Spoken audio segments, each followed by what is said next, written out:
अस्सलामुअलैकुम and good morning Pakistan. आप देख रहे हैं प्रोग्राम रोही एट 10 अपनी होस्ट सरीज़े के साथ। उम्मीद करती हूँ आप सब खैर आफियत से होंगे। व्यूअर्स, आज का प्रोग्राम करना हमारे लिए ज़रा मुश्किल भी है। वैसे तो रोज़ करना बड़ा मुश्किल है क्योंकि जो इस वक्त हालात हैं हमारे मुल्क के, पूरे पाकिस्तान के, इस वक्त ना सिर्फ हम मुश्किलों से दो चार हैं बल्कि हम इमोशनली बहुत ज़्यादा, मेंटली बहुत ज़्यादा डैमेज हो चुके हैं क्योंकि जो हमारे आसपास के लोग हैं, हज़ारों ऐसे देहात हैं, दर्जनों ऐसे कस्बे हैं, बहुत सारे ऐसे लोग हैं जो तबाहकारियों का शिकार हैं। इस वक्त की जो लेटेस्ट अपडेट है, जैसे कि आप सब लोग जानते हैं कि वैसे तो पूरे पाकिस्तान को सैलाब की तबाहकारियाँ जो है उनसे सामना करना पड़ा है, लेकिन इस वक्त जनूबी पंजाब जो है वो तारीख़ के सबसे बदतरीन सैलाबी आफत से दो चार है। जब हम तारीख़ी आफत की बात करते हैं तो मुल्तान और जनूबी पंजाब की अगर बात करें तो हिस्टोरिकल जितने भी डिज़ास्टर्स हुए हैं मुल्तान शहर में, बहावलपुर में, इनके आसपास तहसीलों में, कस्बों में, देहातों में, तो वहाँ पर का तारीख़ का जो तब से लेकर अब तक का ये सबसे बड़ा और बदतरीन सैलाब है जिसने लोगों की ज़िंदगियां तबाह कर दी, जिसने इतनी ज़्यादा तबाहकारियां की कि आप देखें ना लोगों के पास घर रहा, ना उनकी फसलें रहीं, ना मवेशी रहे, लोगों की जानें जाती जा रही हैं। अब इस वक्त की अगर बात करें तो जनूबी पंजाब में जो है ख़ास तौर पे मुल्तान के इलाके में इस वक्त हालात जो हैं वो बहुत तशवीशनाक हैं, हालात संगीन हैं। और इस वक्त जो लेटेस्ट अपडेट है वो ये है कि शेरशाह पुल को जो है वो ब्रीच करने का फ़ैसला कर लिया गया है। This is the latest news और यही आखिरी फ़ैसला है कि मुल्तान और मुल्तान के आसपास के इलाकों को बचाने के लिए शेरशाह पुल को ब्रीच करने का फ़ैसला कर लिया गया है। आइंदा आने वाले जो 2 से 4 घंटे होंगे उसमें उम्मीद है कि शेरशाह पुल को ब्रीच कर दिया जाएगा। और इससे नुकसानात क्या होंगे और फ़ायदे क्या होंगे? इससे फ़ायदा ये है कि मज़ीद जो नुकसानात होने थे पानी की वजह से, सैलाब की वजह से, क्योंकि सैलाब और पानी का दबाव जो है वो इस वक्त बहुत ज़्यादा है, उससे किसी हद तक जो है मुल्तान शहर और मुल्तान शहर के आसपास के इलाके जो हैं वो बच जाएंगे। लेकिन नुकसान इसका ये है कि जी ज़मीनी रास्ता जो है शेरशाह पुल से जो जा रहा है मुज़फ़्फ़रगढ़ और मुल्तान का, ये मुनक़ता हो जाएगा। फ़िलहाल ये रास्ता जो है वो ख़त्म हो जाएगा। आज अभी जो इस वक्त बलूचिस्तान, सिंध और डेरा गाज़ी ख़ान से आने वाली जितनी भी ट्रैफ़िक है उनको वो ट्रैफ़िक को जो है वो डेरा गाज़ी ख़ान पे इस वक्त जो है रुकवा लिया गया है और उसको आगे नहीं आने दे रहे क्योंकि इस वक्त जो है वो शेरशाह पुल को ब्रीच कर दिया जाएगा कुछ ही देर में। अब इससे ज़मीनी रास्ता तो मुनक़ता हो जाएगा। एक तरफ जहां शेरशाह पुल पे बहुत ज़्यादा पानी का दबाव बढ़ता जा रहा है, वहां हेड मोहम्मद वाला के मकाम पर जो है पानी के दबाव में किसी हद तक कमी हमें देखने को मिल रही है। लेकिन अब बुरी ख़बर ये है कि तरीमू के मकाम पे जो है वो तरीमू के मकाम से, हेड तरीमू के मकाम से 5,40,000 से ज़ायद का जो रेला है वो दूसरा सैलाबी रेला दरियाए चनाब में हेड मोहम्मद वाला के मकाम पर एंटर होगा। तो आप देखें, यहाँ से अंदाज़ा लगा सकते हैं हम कि पानी का जो बहाव है वो कितना तेज़ हो जाएगा और किस हद तक नुकसानात हमें शहरियों को और आसपास के इलाकों को फेस करने पड़ सकते हैं। इस वक्त जो है वो पुलिस की भारी नफरी जो है शेरशाह पुल पर भी मौजूद है क्योंकि उसको ब्रीच किया जाएगा। इस हवाले से आज हम डिस्कशन भी करेंगे, लेटेस्ट अपडेट्स भी आपके साथ शेयर करेंगे।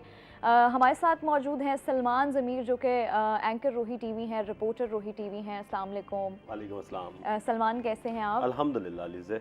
अच्छा, वैसे तो चूँकि हमारी एनर्जी जो है इस वक्त डाउन है, वो उसकी वजह ये है कि हम इमोशनली बहुत ज़्यादा हर्ट हैं, टेंशन में, परेशानी बहुत ज़्यादा है। वो इस वजह से कि देखिए मुल्तान ने अभी तक ऐसा सैलाब नहीं देखा, चाहे वो 2010 का हो, चाहे वो 2014 का बिल्कुल हो। और फिर अगर पीछे भी जाते हैं तो 1957 के अंदर एक सैलाब आया था 1957 में जी।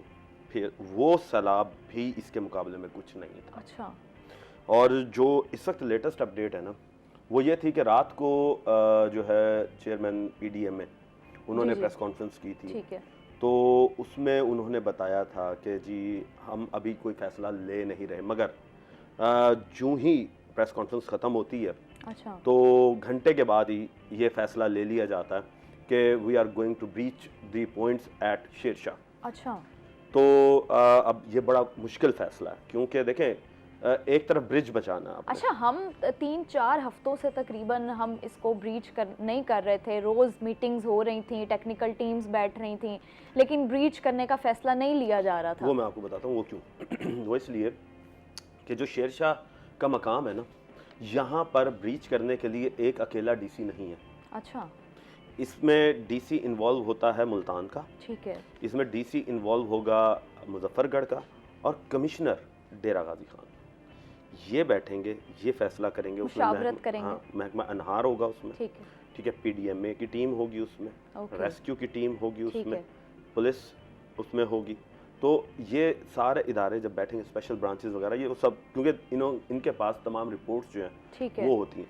ठीक है जी, जैसे कि आप जानते हैं कि हम आपको अपडेट्स के साथ साथ हमारी कोशिश होती है कि हम डेली आपके साथ कोई ऐसा इंटरेस्टिंग टॉपिक भी शेयर करें जिससे आप लोगों को इन्फॉर्मेशन भी मिल सके। आज एक अहम मौजू पर हम बात करने वाले हैं। हमारे नौजवान जितने भी हैं वो डिग्रीज़ ले लेते हैं, मास्टर्स, बैचलर्स, PhD, MPhil, लेकिन बहुत सारे लोगों को यही नहीं पता होता कि उनके अंदर जो कम्युनिकेशन स्किल है उसको इन्हांस कैसे करना है। अच्छा, हम लोग चूँकि आज के वक्त में तालीम का मकसद सिर्फ़ और सिर्फ नौकरी और पैसे के साथ जुड़ गया है, तो देखें, अगर आप वो तालीम हासिल कर रहे हैं जिससे आपने पैसा भी कमाना है, तरबियत भी हासिल करनी है, आपने उससे नौकरियां भी हासिल करनी है, तो उसको खाली तालीम नहीं कहेंगे। वो तालीम व तरबियत जो है उसके साथ बहुत सारी और स्किल्स शामिल होंगी। स्किल्स शामिल होंगी तो वो एक जो है वो परफेक्ट एक चीज़ निकलेगी, तभी आप जो हैं जाके किसी भी जगह पर नौकरी के लिए इंटरव्यूज़ दे सकते हैं। बहुत सारे ऐसे लोग होते हैं जिनके पास टैलेंट बहुत ज़्यादा होता है, नॉलेज बहुत ज़्यादा होता है, लेकिन क्या होता है कि वो इंटरव्यू में जैसे ही अपेयर होते हैं, एक तो उनका कॉन्फिडेंस लैक कर जाता है, उनके पास कम्युनिकेशन स्किल ज़ीरो होती है। तो बहुत सारी ऐसी चीज़ें हैं जिनकी वजह से उनका जो टैलेंट, नॉलेज, उनकी इतनी बड़ी बड़ी डिग्रीज़ वो ज़ाया हो जाती हैं। तो जी, आज के जो हमारे साथ मेहमान दूसरे मौजूद हैं, उनसे हम जानेंगे कि इंटरव्यू की अपीयरेंस कैसी होनी चाहिए। हमारे नौजवानों के लिए स्पेशल प्रोग्राम है आज का, ताकि हम जो है वो इन्फॉर्मेशन आप तक पहुंचाएं कि आपकी ज़ाहिरी अपीयरेंस जो है वो कितनी मैटर करती है इसमें। वेलकम करते हैं जी नुमान महबूब साहब को, जो कि लाइफ कोच हैं। अस्सलाम वालेकुम। जी वालेकुम अस्सलाम। कैसे हैं सर आप? जी अल्हम्दुलिल्लाह, थैंक यू वेरी मच। अच्छा, चूँकि इस वक्त सैलाबी सूरत हाल की हम बात कर रहे हैं और हमारे साथ कॉलर भी लाइन पे हैं, कॉल ले लेते हैं, क्योंकि लोगों की कोशिश है कि हम लेटेस्ट अपडेट्स जो हैं वो जानने की कोशिश करें। जी अस्सलाम वालेकुम। वालेकुम सलाम। जी, क्या नाम है आपका? मेरा नाम फैजुल हसन है मैडम। जी बताइए, क्या सवाल करना चाहेंगे? मैडम, बात ये है कि राना साहब को सलाम दे दें। राना सुलेमान साहब। वालेकुम अस्सलाम।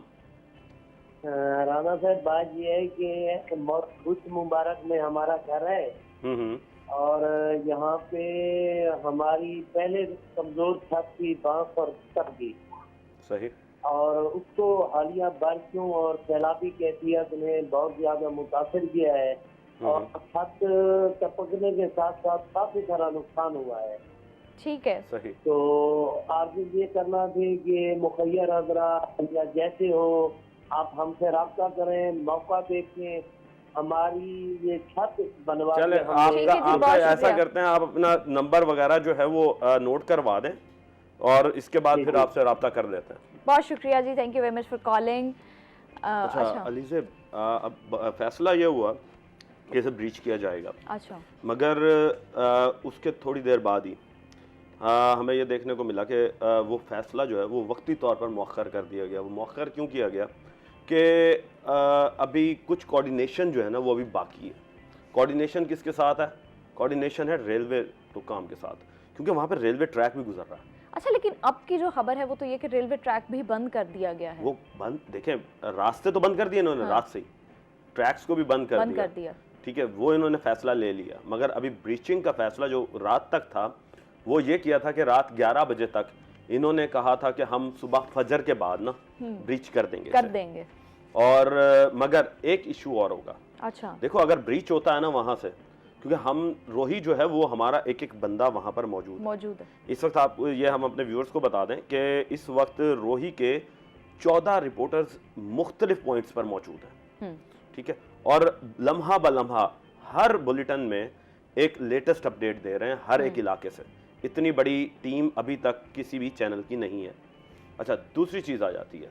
दूसरी चीज़ ये है कि अगर शेरशाह के मकाम पर को ब्रीच किया जाता है तो इससे तकरीबन 50 से ज़ायद और देहात इसकी जद में आएंगे। अभी सिर्फ हमें शहर को बचाने के लिए 50 देहातों को मजीद तबाह करना पड़ेगा। तबाह नहीं करना पड़ेगा ना, वो मजबूरी है।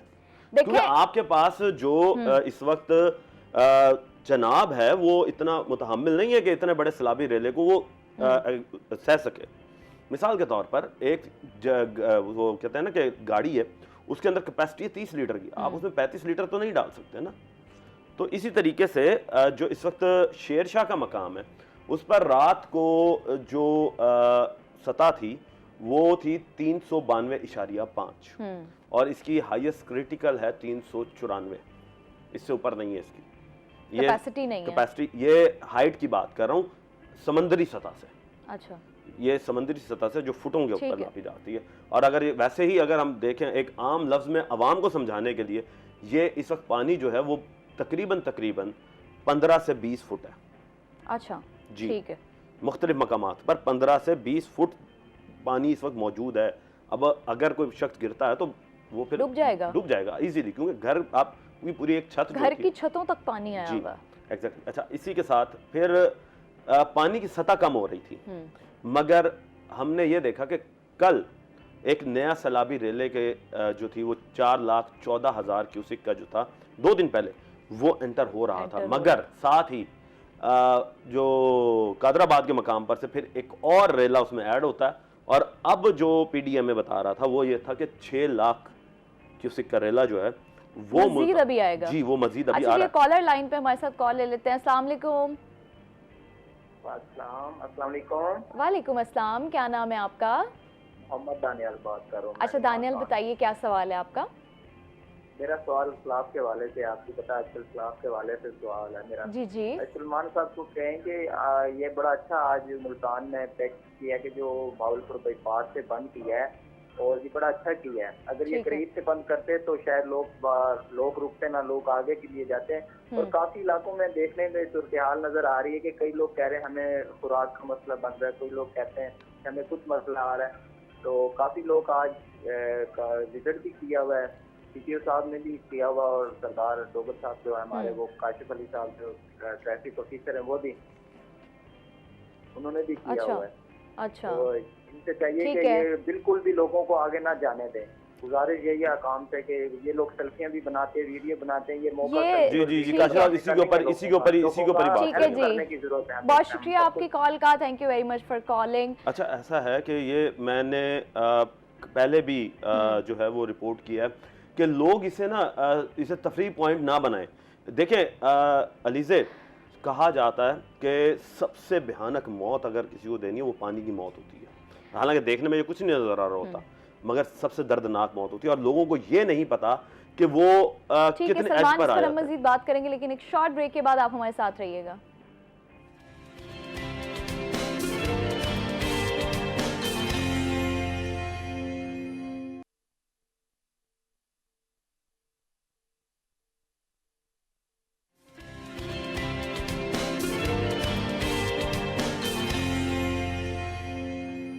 वेलकम बैक नाज़रीन। एक शॉर्ट ब्रेक के बाद हम वापस आ चुके हैं और अब तक की आपको एक लेटेस्ट न्यूज़ देते चलें कि जी हेड मोहम्मद वाला पुल को हैवी ट्रैफिक के लिए बंद कर दिया गया है। वहाँ से हैवी ट्रैफिक का जो रास्ता है वो बंद कर दिया गया है। मज़ीद ये कि बहावलपुर बाईपास को भी बंद कर दिया गया है। वहाँ से भी ट्रैफिक जो है गुज़र के मुजफ्फरगढ़ और मुल्तान दोनों के जो रास्ते हैं वो इस वक्त मुकम्मल तौर पर बंद हैं। तो कोशिश करें कि एमरजेंसी, कोई शदीद एमरजेंसी है तो फिर आप अपने घरों से निकलें, अदरवाइज़ आप गैर ज़रूरी अपने घरों से फ़िलहाल ना निकलें, क्योंकि इस वक्त जो सैलाबी सूरत हाल है वो बहुत संगीन है। शायद आप जो लोग शहरों में हैं वो घरों में बैठकर इस चीज़ का अंदाज़ा नहीं लगा सकते, लेकिन इस वक्त जो है वो पूरे मुल्क के, ख़ुसूसन अगर हम बात करें जनूबी पंजाब के हालात जो हैं वो इस वक्त बहुत तशवीशनाक हैं। अच्छा महबूब साहब, चूँकि हम बात कर रहे थे इंटरव्यू के हवाले से, अभी मैंने बात की और मैंने बात ये भी की कि नौजवान हमारे जो है ना वो मुख्तलिफ डिग्रीज़ बड़ी बड़ी ले लेते हैं। मैंने देखे हैं सर अपनी आंखों से वो PhD होल्डर्स जिनके पास जो है वो PhD की डिग्रीज़ हैं, लेकिन they don't even know how to speak.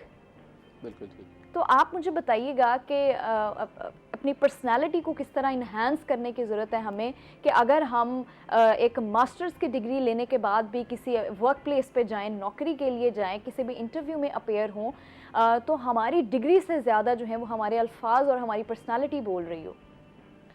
Ji, thank you very much. It's a very important topic. 3 चीज़ें होती हैं बड़ी इम्पॉर्टेंट के नॉलेज, स्किल, एबिलिटी, और एबिलिटी के बाद जो 4th चीज़ होती है वो होती है एटीट्यूड। जब आप इंस्टीट्यूशन में जाते हैं एजुकेशन लेने के लिए, तो बेसिकली आप सबसे पहले ले लेते हैं नॉलेज आपको मिल जाता है, और उसके साथ साथ आपको अपनी जो स्किल्स होती है उसको इम्प्रूव करना होता है। बिल्कुल। जब ये इम्प्रूव कर लेंगे तो बेसिकली तो आपकी एक्चुअल जो एबिलिटी होती है वो सामने आ जाती है। जब एबिलिटी सामने आ जाती है तो फिर एक ही चीज़ रह जाती है, वो है आपका कॉन्फिडेंस। ठीक है, अगर आपका कॉन्फिडेंस अच्छा है, अगर आपकी कम्युनिकेशन अच्छी है, तो बुनियादी तौर पर ये पिछली सारी तीनों चीज़ें जो हैं वो कवर अप हो जाएंगी। तो अगर आपके पास कम्युनिकेशन स्किल अच्छी नहीं है, अगर आपका एटीट्यूड अच्छा उस तरीके से नहीं है, तो अल्टीमेटली आप अपना वो जो गोल है उसको अचीव नहीं कर सकेंगे। अब इसके अंदर अनफॉर्चुनेट ये है कि कुछ जो हमारे सब्जेक्ट्स हैं उनके अंदर तो ये बाकायदा एक सब्जेक्ट के तौर पे पढ़ाया जाता है कि जी आपने इंटरव्यू कैसे देना है। लेकिन जो मुख्तलिफ और सब्जेक्ट्स हैं, जो ख़ास तौर पे हमारे ऐसे सब्जेक्ट्स जिनके अंदर साइंस एंड टेक्नोलॉजी नहीं है, या बिल्कुल जो हमारे दूसरे सब्जेक्ट्स हैं उनमें सोशल साइंसेस वगैरह, जी, इनमें ये चीज़ें बिल्कुल नहीं बताई जाती, क्योंकि नॉलेज का हमारे ऊपर जो है ना वो प्रेशर ज़्यादा होता है, तो इसलिए अच्छा, हम पर सर नॉलेज भी ऐसा नॉलेज के जो सिर्फ आपको रटा रटाया सिस्टम जो है वो दे, नॉलेज भी कोई ऐसा नॉलेज नहीं देते कि जो आपके दिमाग में रहे, नॉलेज वो इन्फॉर्मेशन बन के आपके दिमाग में बैठ सके। नॉलेज भी वो है कि जो रट्टा है आप और वो लगाई जाएं, पेपर लिखते जाएं। बिल्कुल ऐसे ही है। देखें क्योंकि हमारे यहाँ पैरामीटर सेट हैं कि आपने जो है वो इतने नंबर्स लेने हैं, इतना आपके पास जो है वो ग्रेड आना चाहिए तो आपको डिग्री मिलेगी। बुनियादी तौर पे कोई और क्राइटेरिया इसका है नहीं। जब तक आप वो क्राइटेरिया फुलफ़िल नहीं करेंगे तो आपको डिग्री या क्वालिफ़िकेशन या आप जो है वो डॉक्टरेट नहीं कहलाएंगे। तो हम बात कर रहे हैं इंटरव्यू के हवाले से। जब आप डिग्री लेके बाहर निकल आएंगे तो जब आप इन चारों चीज़ों के ऊपर आपको काम करना है, तो सबसे पहले देखें इंटरव्यू के अंदर सबसे पहले आपको चंद चीज़ों का ख्याल रखना है। इंटरव्यू देने से पहले भी एक और स्टेप है। अच्छा, वो स्टेप क्या है? वो है आपका रिज्यूमे, यानी जिसे आप सीवी कहते हैं। ठीक है। तो अच्छा, अभी मैं कुछ दिन पहले हमारे पास एक मेहमान आए हुए थे और हम उनसे बात कर रहे थे। उन्होंने भी यही बात की कि देखें, एक मास्टर्स का बच्चा, एक बीएस का बच्चा, वो जब कहीं जॉब के लिए जाता है तो वो अपना रिज्यूमे, अपना सीवी जो है वो एक इलिटरेट फोटो स्टेट की शॉप पे जो बैठा बंदा है उससे पैसे दे के बनवा रहा होता है। बिल्कुल ऐसे ही। तो वाकई ऐसा है, और मैं आई वाज शॉक्ड कि हकीकत तो यही है। ऐसे ही है हमारा। आप एजुकेशन सिस्टम देखें, और अगर हम बात करते हैं, हालांकि रिज्यूमे जो आपका है, सीवी जिसको हम आम ज़बान में कहते हैं, वो एक बड़ी इंपॉर्टेंट चीज़ है। आपकी पर्सनालिटी को जो वो रिफ्लेक्ट कर रही होती है जब आप किसी जाके इंटरव्यू में बैठते हैं। लेकिन हमारे जवानों को तो है वो सीवी बनाने का तरीका ही नहीं पता, हालांकि आप अपने मोबाइल फ़ोन पे बैठ के बना सकते हैं आराम से। बिल्कुल ऐसे ही है। देखिए, सबसे पहले वो जो रिज्यूमे है ना, वो आपका सबसे पहला इम्प्रेशन है। अच्छा, कि आपने अपने आप को प्रेजेंट कैसे किया। ठीक है। क्योंकि मेरे सामने अभी आप नहीं आए होंगे, अगर मैं एक कंपनी का ओनर हूँ या एक सीईओ हूँ या एचआर का नुमाइंदा हूँ, तो मैं सबसे पहले तो आपको नहीं देखूंगा। बिल्कुल। आपका पहला इंटरव्यू स्टार्ट हो जाता है आपकी सीवी से। अगर आपको ये पता होगा कि आपने सीवी किस तरीके से अपनी राइटअप करनी है, तो सबसे इम्पॉर्टेंट ये है कि उस पर इम्प्रेशन सबसे अच्छा बनेगा कि आपने पहले क्या चीज़ को आपने रखना है, सेकंड पे क्या रखना है, सर हमें कोई टिप्स एंड ट्रिक्स हमें कोई ऐसी शेयर करें हमारे साथ कि जो बच्चे जिनको रिज्यूमे या सीवी नहीं बनाना आता तो वो कैसे उसको बना सकते हैं। जी देखिए, रिज्यूमे बनाने के डिफरेंट स्टाइल्स हैं। ठीक है। देखिए, बहुत सारे जो इनिशियली जो बच्चे आते हैं वो इतना रफ किस्म का उनका स्टफ़ होता है कि पहले इंप्रेशन के अंदर आप बाहर हो जाते हैं। तो शुरू में स्टार्ट में जब आप एक बिल्कुल ही फ्रेश ग्रेजुएट हैं तो उस वक्त आपको बेसिकली अपनी एजुकेशन के साथ साथ अपनी पर्सनैलिटी के हवाले से कुछ बातें करनी है। ठीक है, अपने बारे में जो आपने वहाँ 4 साल में ग्रेजुएशन में अगर आप ग्रेजुएट किया हुआ है आपने, तो उसके प्रोजेक्ट्स के हवाले से आप बताएंगे। ठीक है। आपने कुछ एक्टिविटीज़ अगर वहाँ की हैं तो उनके बारे में आप बताएंगे। ठीक है। अगर आपने इंटर्नशिप की है तो उसके बारे में अच्छा इलेबोरेट करेंगे। ठीक है, ताकि जो इंटरव्यू है उसको लेने वाले को या सिलेक्शन करने वाले को ये पता चले कि मैं बिल्कुल राइट सिलेक्शन कर रहा हूँ। क्योंकि जब आपने टाइटल ऑफ द जॉब पढ़ना है तो आपने अपनी सीवी को भी उसके मुताबिक सेट करना है। एग्जैक्टली। ठीक है, हमने क्योंकि कॉपी पेस्ट करना होता है सोचना नहीं होता कि हम किस जॉब के लिए अप्लाई कर रहे हैं और हम अपनी सीवी के अंदर कोई अमेंडमेंट भी करें या ना करें। ऐसा ही है। तो हमने बस अपनी वो एक सीवी है वो जो चलता आ रहा है उसको हर जगह प्रिंट कराया और दे दिया। बिल्कुल ऐसे, तो हमने कॉपी पेस्ट कर लिया। तो इनिशियल जब आपका करियर स्टार्ट हो रहा होता है तो आप क्योंकि मल्टीपल जगहों के ऊपर अप्लाई कर रहे होते हैं और ये नहीं पता होता कि डायरेक्शन में आपने जाके किसी एक शोबे में जाके क्या काम करना है। हो सकता है आप एडमिन हो सकता है आप सेल्स में हो सकता है मार्केटिंग में हो, आप फाइनेंस में हो। अब आपको अपनी स्किल्स की बुनियाद पर या डिग्री की बुनियाद पर ये देखना है ताकि आप जो काम आप कर चुके हैं, आपका वो जो 4 साल का टेन्योर है या उसके साथ आपने कोई जो काम अगर किया है उसको आपने हाईलाइट करना। बिल्कुल। जब तक आप हाईलाइट नहीं करेंगे तो आप सिलेक्शन नहीं करेंगे। अब तो एचआर के हवाले से एआई बेस्ड सॉफ्टवेयर आ गए। अच्छा। तो आप सॉफ्टवेयर को जो है वो अपलोड करेंगे अपनी सीवी तो एआई खुद बताएगा। कमांड करनी है आपने बस। सिस्टम ने आपको बताना है कि ये रेलेवेंट पर्सन है, इसकी सिलेक्शन कर लें और इसकी सिलेक्शन ना करें। अच्छा। ठीक है, एचआर के सॉफ्टवेयर्स और टूल्स ऐसे आ गए हैं जो फौरी तौर पे आपको जो है ना नेग्लेक्ट कर देंगे। तो इसलिए पहली जो सीढ़ी है वो रिज्यूमे बनाना है। ठीक है, वो तो आपने एक बेहतरीन तरीका बता दिया है। ऑब्वियस सी बात है, अगर 2 लोगों का सीवी अगर मेरे सामने आएगा, एक में लिखा हुआ है जी फ्रेशली वो ग्रेजुएटेड हैं जिन्होंने मास्टर्स किया हुआ है, फलां डिग्री ली हुई है, masters in mass communication bill फ़र्ज़ किया हुआ है, और दूसरी जानिब वो सीवी है, वो रिज्यूमे है जिसमें लिखा हुआ है कि जी 4 साल की मास्टर्स इन मास कम्युनिकेशन में आपने फ़लां प्रोजेक्ट किया, आपने इस एक्टिविटी में पार्टिसिपेट किया, आपके पास इस चीज़ की सर्टिफिकेशन है, आपने फ़लां सेमिनार अटेंड किया, आपने फ़लां कॉन्फ्रेंस में पार्टिसिपेट किया। तो ऑब्वियस सी बात है मैं उसी सीवी को ज़्यादा इंपॉर्टेंस दूंगी, ज़्यादा प्रायोरिटाइज करूंगी, क्योंकि मुझे नहीं पता कि वो जिसने मास्टर्स इन मास कम्युनिकेशन किया है क्या नॉलेज है, क्या एबिलिटी है। मैं तो सिर्फ सीवी से जज करूंगी। ऑब्वियस सी बात है कि मैं उसी को इंटरव्यू के लिए बुलाऊंगी। तो इट इज़ वेरी ट्रू और ये फैक्टफुल बात है कि आपका रिज्यूमे, आपकी सीवी जो है एक बड़ा इम्पैक्ट डालती है, आपकी पर्सनालिटी को भी रिफ्लेक्ट करती है। और जब भी कहीं आप अपना सीवी देने जाते हैं तो जी आपकी पर्सनालिटी को देखे बगैर जो है वो रिज्यूमे जो आपका है, सीवी जिसको आम ज़बान में कहते हैं, वो आपकी पर्सनालिटी बता रही होती है कि कैसा इंसान है।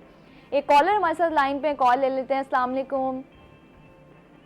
वालेकुम अस्सलाम व रहमतुल्लाहि व बरकातहू। मैडम अब्दुल गफ्फार बात कर रहा हूँ मस्कत ओमान से।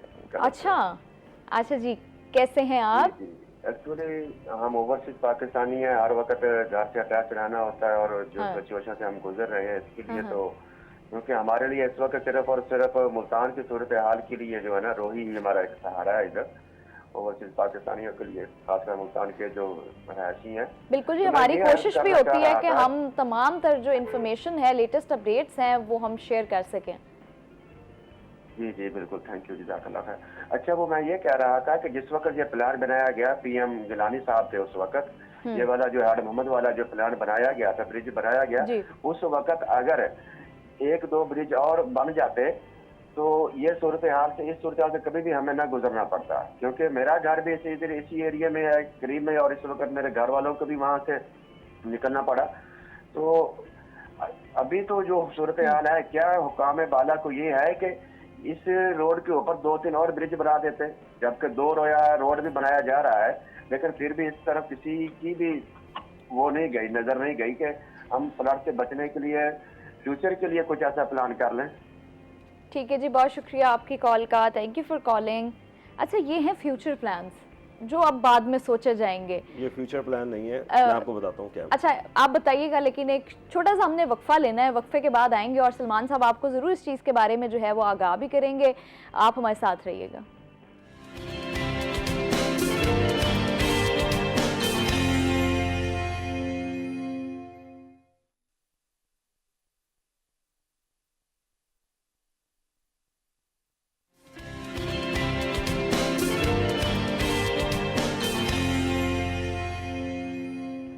वेलकम बैक नाज़रीन। एक शॉर्ट ब्रेक के बाद हम वापस आ चुके हैं। अच्छा महबूब साहब, मुझे ये बताइएगा, जो सबसे अहम मसला है वो शायद जब हम पहले जो आपके इंटरव्यू में गए हमारे साथ भी था और हमारी तमाम यंग जनरेशन इस चीज़ को फेस करती है, और वो मसला ये है कि जब भी हम इंटरव्यू देने के लिए जाते हैं तो एक जहनी दबाव का शिकार होते हैं, एक स्ट्रेस होता है, हार्ट बीट तेज़ होती है, हाथ पांव ठंडे हो रहे होते हैं, और जो दिमाग में चीज़ें होती हैं ना, जब हम बैठते हैं इंटरव्यू के सामने हम वो भी भूल जाते हैं। तो इसका कोई हल हमें बताएं, हमारे यंग जनरेशन को इसका कोई हल बताएं ताकि हम इस मसले से बाहर निकल सकें।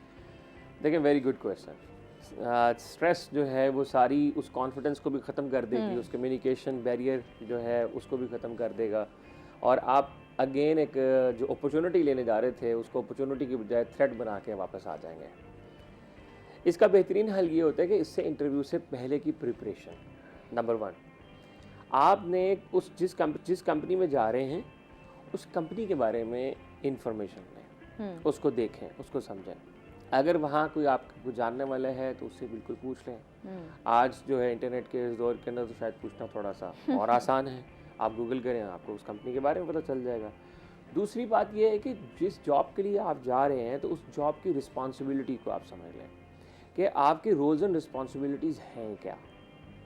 ठीक हो गया। तीसरी चीज़ ये है, सारी चीज़ों में आपकी जो ज़ाहिरी जो कम्युनिकेशन है ना वो बहुत इंपॉर्टेंट होती है। एक होती है वर्बल कम्युनिकेशन, एक होती है आपकी नॉन वर्बल कम्युनिकेशन।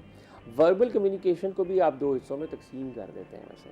अच्छा। वर्बल कम्युनिकेशन के अंदर क्या होता है कि देखें, जो मैं अल्फाज आपसे बात कर रहा हूँ, हम क्या करते हैं इंटरव्यू के अंदर अक्सर ना उसको बहुत ज़्यादा एक्सप्लेन करते हैं, चीज़ को बहुत ज़्यादा ना अपने एग्जैजरेट कर देते हैं।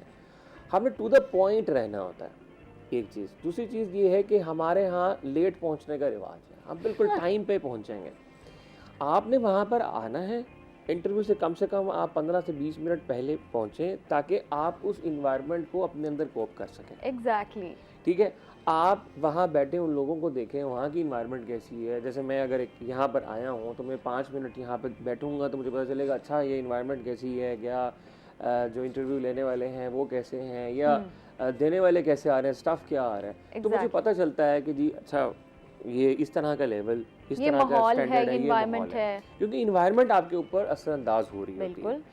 उसके बाद देखें, जब आप घर से चलते हैं तो आप अपनी अपीयरेंस के ऊपर बहुत इंपॉर्टेंट है, चाहे आप मेल हैं चाहे आप फीमेल हैं, आपको ये पता होना चाहिए कि आपने ड्रेसअप कैसे होना है। क्योंकि मैं आपको अभी मिला नहीं होगा, मैं आपके लफ्ज़ भी नहीं सुने होंगे, लेकिन सबसे पहले मैं आपको देखूंगा, और देखने से भी पहले मुझे आपसे एक जो है ना वो एक स्मेल आती है। स्मेल से क्या मनाते हैं? फ्रेग्रेंस। अच्छा, ये वो फैक्टर्स हैं जो हमें नॉर्मली अगर आप यूनिवर्सिटी में हैं, कॉलेज में हैं, तो आपको ये चीज़ें नहीं बताई जाती, ये वो इम्पॉर्टेंट फैक्टर्स हैं। अब देखें, जैसे आप आज के लिए पेरेंट्स के लिए मैं घर से निकला हूँ तो मैंने सोचा है कि मैं ये पहनूंगा और मैं इस कॉम्बिनेशंस के साथ पहनूंगा। मुझे अगर आज यहाँ अपीयर होना था तो एक स्पेसिफिक जो है ना डेकोरम के साथ मुझे यहाँ पर आना है। तो इंटरव्यू भी बिल्कुल उसी तरीके से है। आपको पता होना चाहिए कि जब आप अगर ये कोट पहन रहे हैं तो इसका पहला बटन जो है वो आपने बंद रखना है जब आप चल रहे हो। अक्सर लोगों को आपने देखा होगा कि वो दोनों बटन बंद कर लेते हैं, ठीक है, जिससे आप डिस्कम्फर्ट हो जाते हैं। ऐसा ही है। जब आप चल रहे होंगे तो आप पहला बटन बंद करके अपनी टाई को बिल्कुल ठीक कर लें। ठीक हो गया। जब आप एंटर हो गए हैं, ठीक है, एंटर होने के बाद जब आप बैठने लगे हैं तो आप एक गैर महसूस अंदाज से अपना ये जो फर्स्ट बटन है आप उसको ओपन कर लें। ठीक है। और आप बिल्कुल तसल्ली से, जैसे मैं इस वक्त इस पोस्चर में बैठा हूँ तो आप बैठेंगे। ठीक है। और बगैर किसी स्ट्रेस के, बगैर किसी परेशानी के, इस बात को ज़हन में रख के कि ये मुझे नहीं मिलेगी, तो फिर क्या हो गया? पहले भी तो नहीं थी, तो अब नहीं मिलेगी तो क्या होगा? कोई बात नहीं। तो अपने जहन को इस पर रिलैक्स कीजिए। अगर आप फीमेल हैं तो अक्सर ये होता है उनके हाथ में पर्स है, तो हम इंटरव्यू में सबसे पहला काम क्या करते हैं? पर्स उठाया और उसकी टेबल पे रख दिया and that is impression starts from here. तो वो इम्प्रेशन जो है उसके लिए आपको क्या करना है? आपको पर्स जो है ना अपने साथ अपनी चेयर में रख, अपनी जो है वो चेयर के साथ आप रखते हैं, कहीं नहीं जाता हूँ।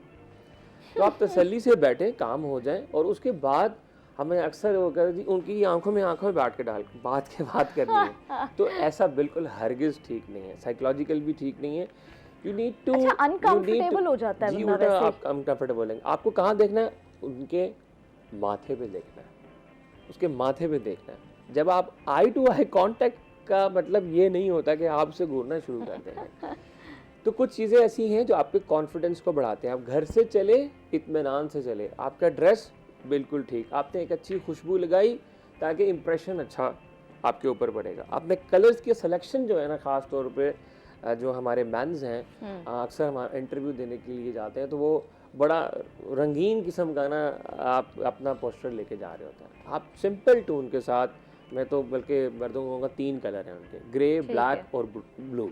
अच्छा, मेरे साथ तो वाकई ऐसा होता है, मैंने कहीं भी अगर किसी मीटिंग पे जाना हो, किसी भी शूट के लिए जाना हो, क्योंकि मेरे ज़्यादातर जो होते हैं वो बोलने वाले स्क्रिप्ट्स होते हैं, तो मेरी कोशिश होती है कि मेरे बाल जो है वो सही होने चाहिए। अच्छा, मेरा कॉन्फिडेंस मेरे बालों से आता है कि मेरे बाल जब तक सही नहीं होंगे तो मैं जो भी पहन लूँ वो ठीक नहीं लगेगा।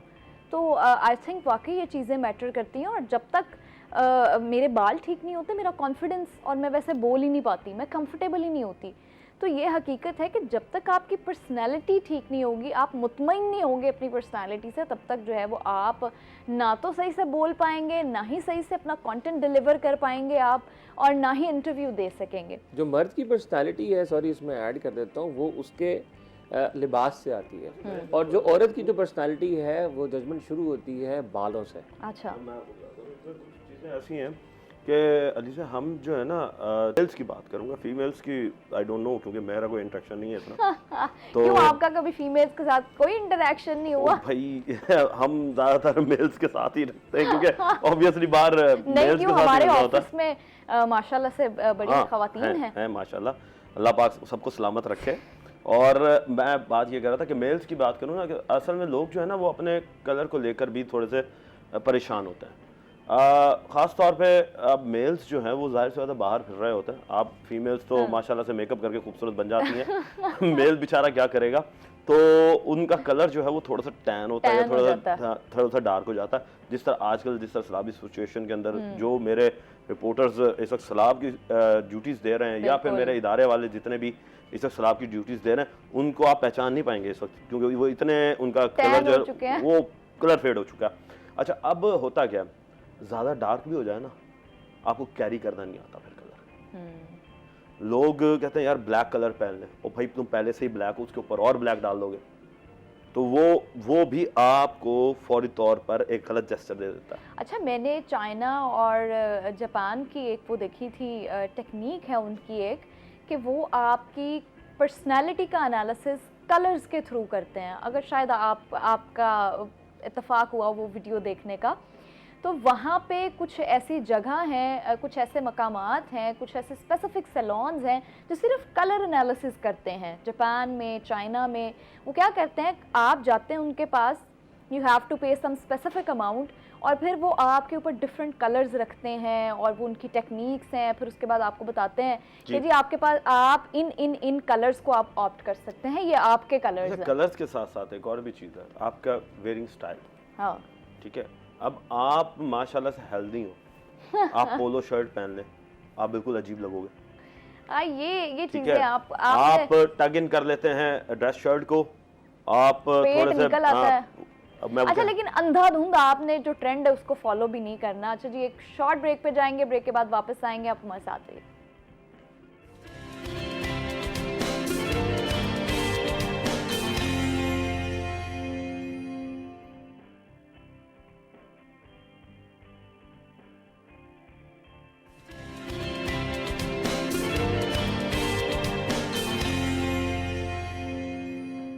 वेलकम बैक नाज़रीन, एक शॉर्ट ब्रेक के बाद हम वापस आ चुके हैं। अच्छा सलमान, मुझे बताइएगा कि ये पीका एक्ट क्या है, इस हवाले से मुझे डिटेल्स बताएं, और ये भी बताएं कि ये आवाम को कैसे फ़ायदा दे सकता है। आजकल तो ये लोगों के लिए बड़ा फ़ायदामंद हो सकता है कि अच्छा। वो इसलिए कि ये मिस इन्फॉर्मेशन या डिसइंफॉर्मेशन जिसे हम कह सकते हैं हमारी ज़बान में, मगर ये मीडिया से हट के अगर हम टूल की बात करें तो आधा सच जो हम आवाम को बताते हैं, और वो बगैर जांचे किसी भी बात को स्प्रेड कर देना। आप ये देखें कि एक बड़ी मशहूर कहावत है कि आधा सच उस पूरे झूठ से ज्यादा खतरनाक है।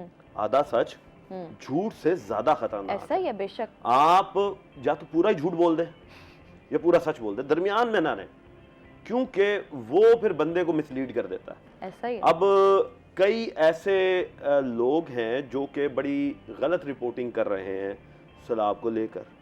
अब अवाम में खौफ व हरास फैलाना, सनसनीखेज खबरें, टिकटॉक खोलें आप, कोई भी सोशल मीडिया का प्लेटफॉर्म खोलें आप, जो वाक़या नहीं भी हुआ ना मुल्तान में, क्योंकि इस वक्त मुल्तान में जो है वो ज़्यादा सिचुएशन क्रिटिकल है। आप देखें हर बंदा वहाँ पे खड़ा होके, एक नॉर्मल बंदा जिसको व्यूज़ चाहिए वो खड़ा होकर रिपोर्टर बना हुआ है वहाँ पे। मैं वही तो आपको बता रहा हूँ ना कि अब क्या होता है। मैंने एक रिपोर्टिंग की इसी के ऊपर कि लोगों ने आए वहाँ पर आकर एक आम आवाम से, देखें हमारा जो है ना, हमारी रसाई इदारों तक है। एग्जैक्टली हम डीसी के पास भी जाते हैं, हम कमिश्नर के पास भी जाते हैं, हम सीपीओ के पास भी जाते हैं, आरपीओ के पास भी, इंटेलिजेंस डिपार्टमेंट भी, स्पेशल ब्रांच भी, पीडीएम में भी। ठीक है, आप हमारी खबरों पर यकीन करें, ना कि जो एक शख्स खड़ा होता है वो उससे सुनी उससे सुनी उससे सुनी और उसके बाद अपना तजिया बनाकर शुरू हो गया। और भाई आम आवाम को क्या पता कि क्या हो रहा है। ठीक है, तो अब सवाल का जवाब ये आता है कि पीका का कि ये इस चीजों को रोकने के लिए बनाया गया, जबरदस्त, कि लोग जो हैं वो गलत इंफॉर्मेशन ना फैलाएं। अभी रिसेंटली की बात लेने, सुबह मैं एक न्यूज़ देख रहा था, एक हमारे वो कहते हैं ना कि एक बहुत अच्छा इदारा, बाअदब इदारा, हाँ जी, और बड़ा इदारा, अच्छा, हमारे मीडिया का, उसने मुल्तान के सीपीओ से मशरूत एक गलत खबर चला दी। अच्छा, हाँ जी, बाद में सीपीओ साहब का तरदीद भी आ गई उसकी। अच्छा, कि भाई मेरे से किस लिए मंसूख की जा रही हैं ये खबरें, मैंने तो कुछ कहा ही नहीं ऐसा। तो ये चीज जो है ना, इसको रोकने के लिए ये पीका एक्ट बनाया गया था। ठीक है। लोग क्या करते थे कि गलत इंफॉर्मेशन उठाई, कुछ भी थोड़ा सा पता चला सोशल मीडिया पर डाल दी, मगर दूसरी जानिब अगर मैं देखा जाए तो फिर इदारों ने भी इसे गलत ले लिया। कैसे?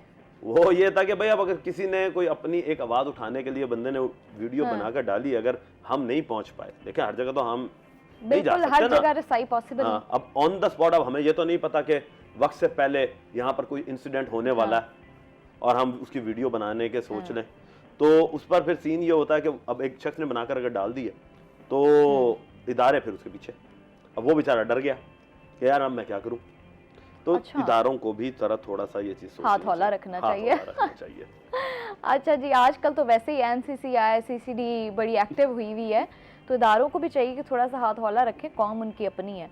अच्छा सर, मुझे बताएं कि सेल्फ कॉन्फिडेंस को बढ़ाने के लिए क्या एक्टिविटीज़ करनी चाहिए, क्योंकि अभी जितनी भी हमने कॉन्वर्सेशन की उसका नतीजा जो है वो यही निकलता है कि आपका कॉन्फिडेंस जो है वो बेहतर होना चाहिए। कॉन्फिडेंस अच्छा हो तो आपने जैसे पहले भी जिक्र किया, बाकी एबिलिटीज़ को जो है वो ओवरकम कर लेते हैं।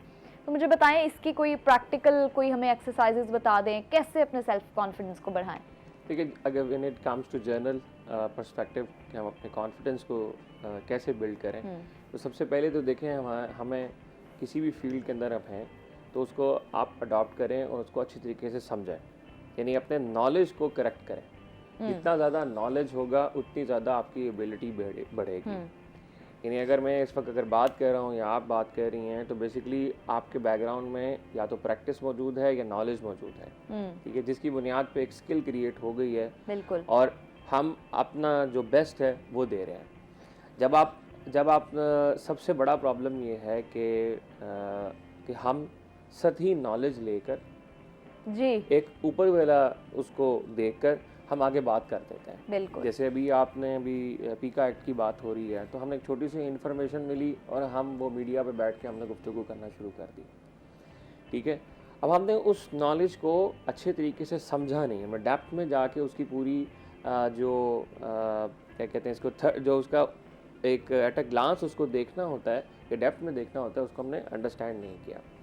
जब हम चीज़ को अंडरस्टैंड कर लेते हैं, अपने नॉलेज पे ग्रिप होगी, तो फिर उसके बाद जो है हमें बात करना आसान है। बिल्कुल ऐसे ही, क्योंकि हम चीज़ को अच्छे तरीके से अंडरस्टैंड नहीं करते और अक्सर क्लेम करते हैं कि जी हमारी कम्युनिकेशन ठीक नहीं है, हमारी जो है वो बोलने का हमें मौका नहीं मिलता या बात करने का मौका नहीं मिलता। जितना आपके पास नॉलेज होगा उतना ही आप बात कर सकेंगे, उतनी ही अच्छा आपका कम्युनिकेशन स्किल हो जाएगा, क्योंकि अल्फाज का ज़ख़ीरा हमारे पास होता नहीं है। हम रीडिंग हैबिट्स हमारी बिल्कुल ख़त्म हो चुकी हैं, किताब से हमारी दोस्ती वैसे ही ख़त्म हो गई है। जब से ये हमारा सोशल मीडिया और बाकी चीज़ें आई हैं, तो आप देख लें कि रीडिंग हैबिट्स कितनी हैं हमारी। अमेरिका, यूरोप अगर हमसे आगे है तो उसकी बुनियादी वजह मैं आपको आज बता देता हूँ, उनके यहाँ रीडिंग हैबिट्स हैं। जब तक आप अपनी रीडिंग हैबिट्स को बेहतर नहीं करेंगे तो आपका ना कॉन्फिडेंस बिल्ड होगा, ना आपकी कम्युनिकेशन अच्छी होगी, ना ही आप ज़िंदगी में आगे कहीं इम्प्रूव कर सकेंगे। और हमारा एक और सबसे बड़ा प्रॉब्लम ये है कि अगर मैंने पढ़ लिया, एक डिग्री ले ली है, तो बस अब सारी ज़िंदगी मैं अब डॉक्टर हूँ, कि सारी ज़िंदगी या मैं एक इंजीनियर हूँ, मुझे किसी भी नॉलेज या स्किल की ज़रूरत नहीं है। तो हमें मुसलसल जो है एक इम्प्रूवमेंट अपने अंदर लेकर आनी है, और वो इम्प्रूवमेंट इसे बना पर आ सकती है कि हमारे पास अल्फाज का ज़ख़ीरा और नॉलेज होना चाहिए। बहुत शुक्रिया नुमान साहब for joining us, thank you very much Salman for joining अस। एक शॉर्ट ब्रेक पर जाएंगे, नए मेहमानों के साथ हाजिर होंगे, आप हमारे साथ रहिएगा।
वेलकम बैक नाज़रीन। एक शॉर्ट ब्रेक के बाद हम वापस आ चुके हैं, और जैसे कि आप तमाम लोग जानते हैं कि इस वक्त मुल्क भर में जो है सैलाबी सूरत हाल बहुत संगीन हो चुकी है, तशवीशनाक हो चुकी है।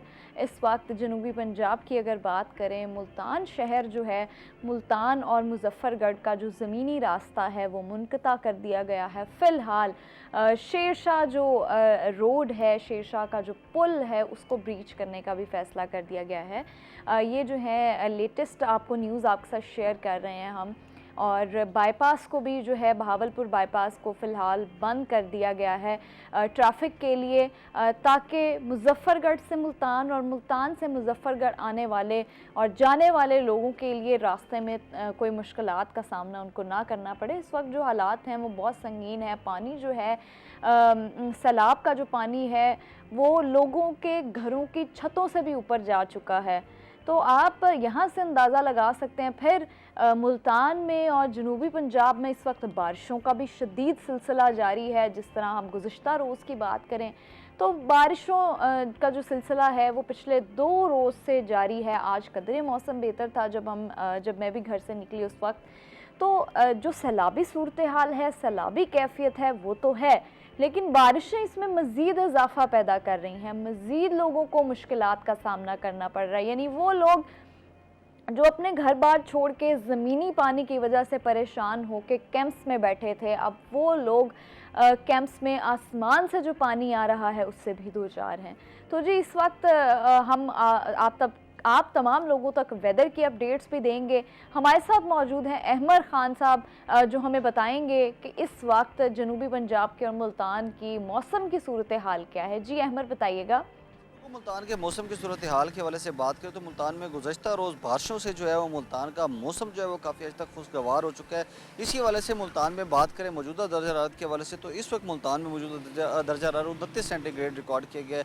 ज़्यादा से ज़्यादा दर्जा हरारत के हवाले से बात करें तो महकमा मौसमियात के मुताबिक आज ज़्यादा से ज़्यादा दर्जा हरारत 33 सेंटीग्रेड जाने देगा इम्कान जो है वो ज़ाहिर किया गया है। कम से कम दर्जा हरारत जो है वो 26 सेंटीग्रेड जो है रिकॉर्ड किया गया है। पहले की निस्बत जो है मुल्तान में काफ़ी हद तक गर्मी की शिद्दत जो है वो कम होती दिखाई दे दे रही है और साथ साथ जो है वो मौसम में तब्दीली जो है वो भी काफ़ी हद तक देखी जा रही है। हवा में नमी के तनासुब के हवाले से बात करें तो हवा में नमी का तनासुब जो है वो भी 96% जो है वो रिकॉर्ड किया गया है। महकमे मौसमियात का कहना है कि आइंदा 24 घंटों के दौरान मुल्तान शहर और मुख्तलिफ मकामात पर इर्द गिर्द जो है वो मुल्तान समेत जनूबी पंजाब के मुख्तलिफ इलाकों में बारिश की जो है वो पेशन गोई भी की गई और साथ में तिबी माहिरीन का भी यही कहना है कि शहरी जो है वो एहतियाती तदबीर पर अमल करें ताकि मुख्तलिफ पैदा होने वाली बीमारियों से बचा जा सके। जी अहमद, बहुत शुक्रिया, आपने हमें मौसम की तमाम तफसीलात जो हैं वो बताई हैं।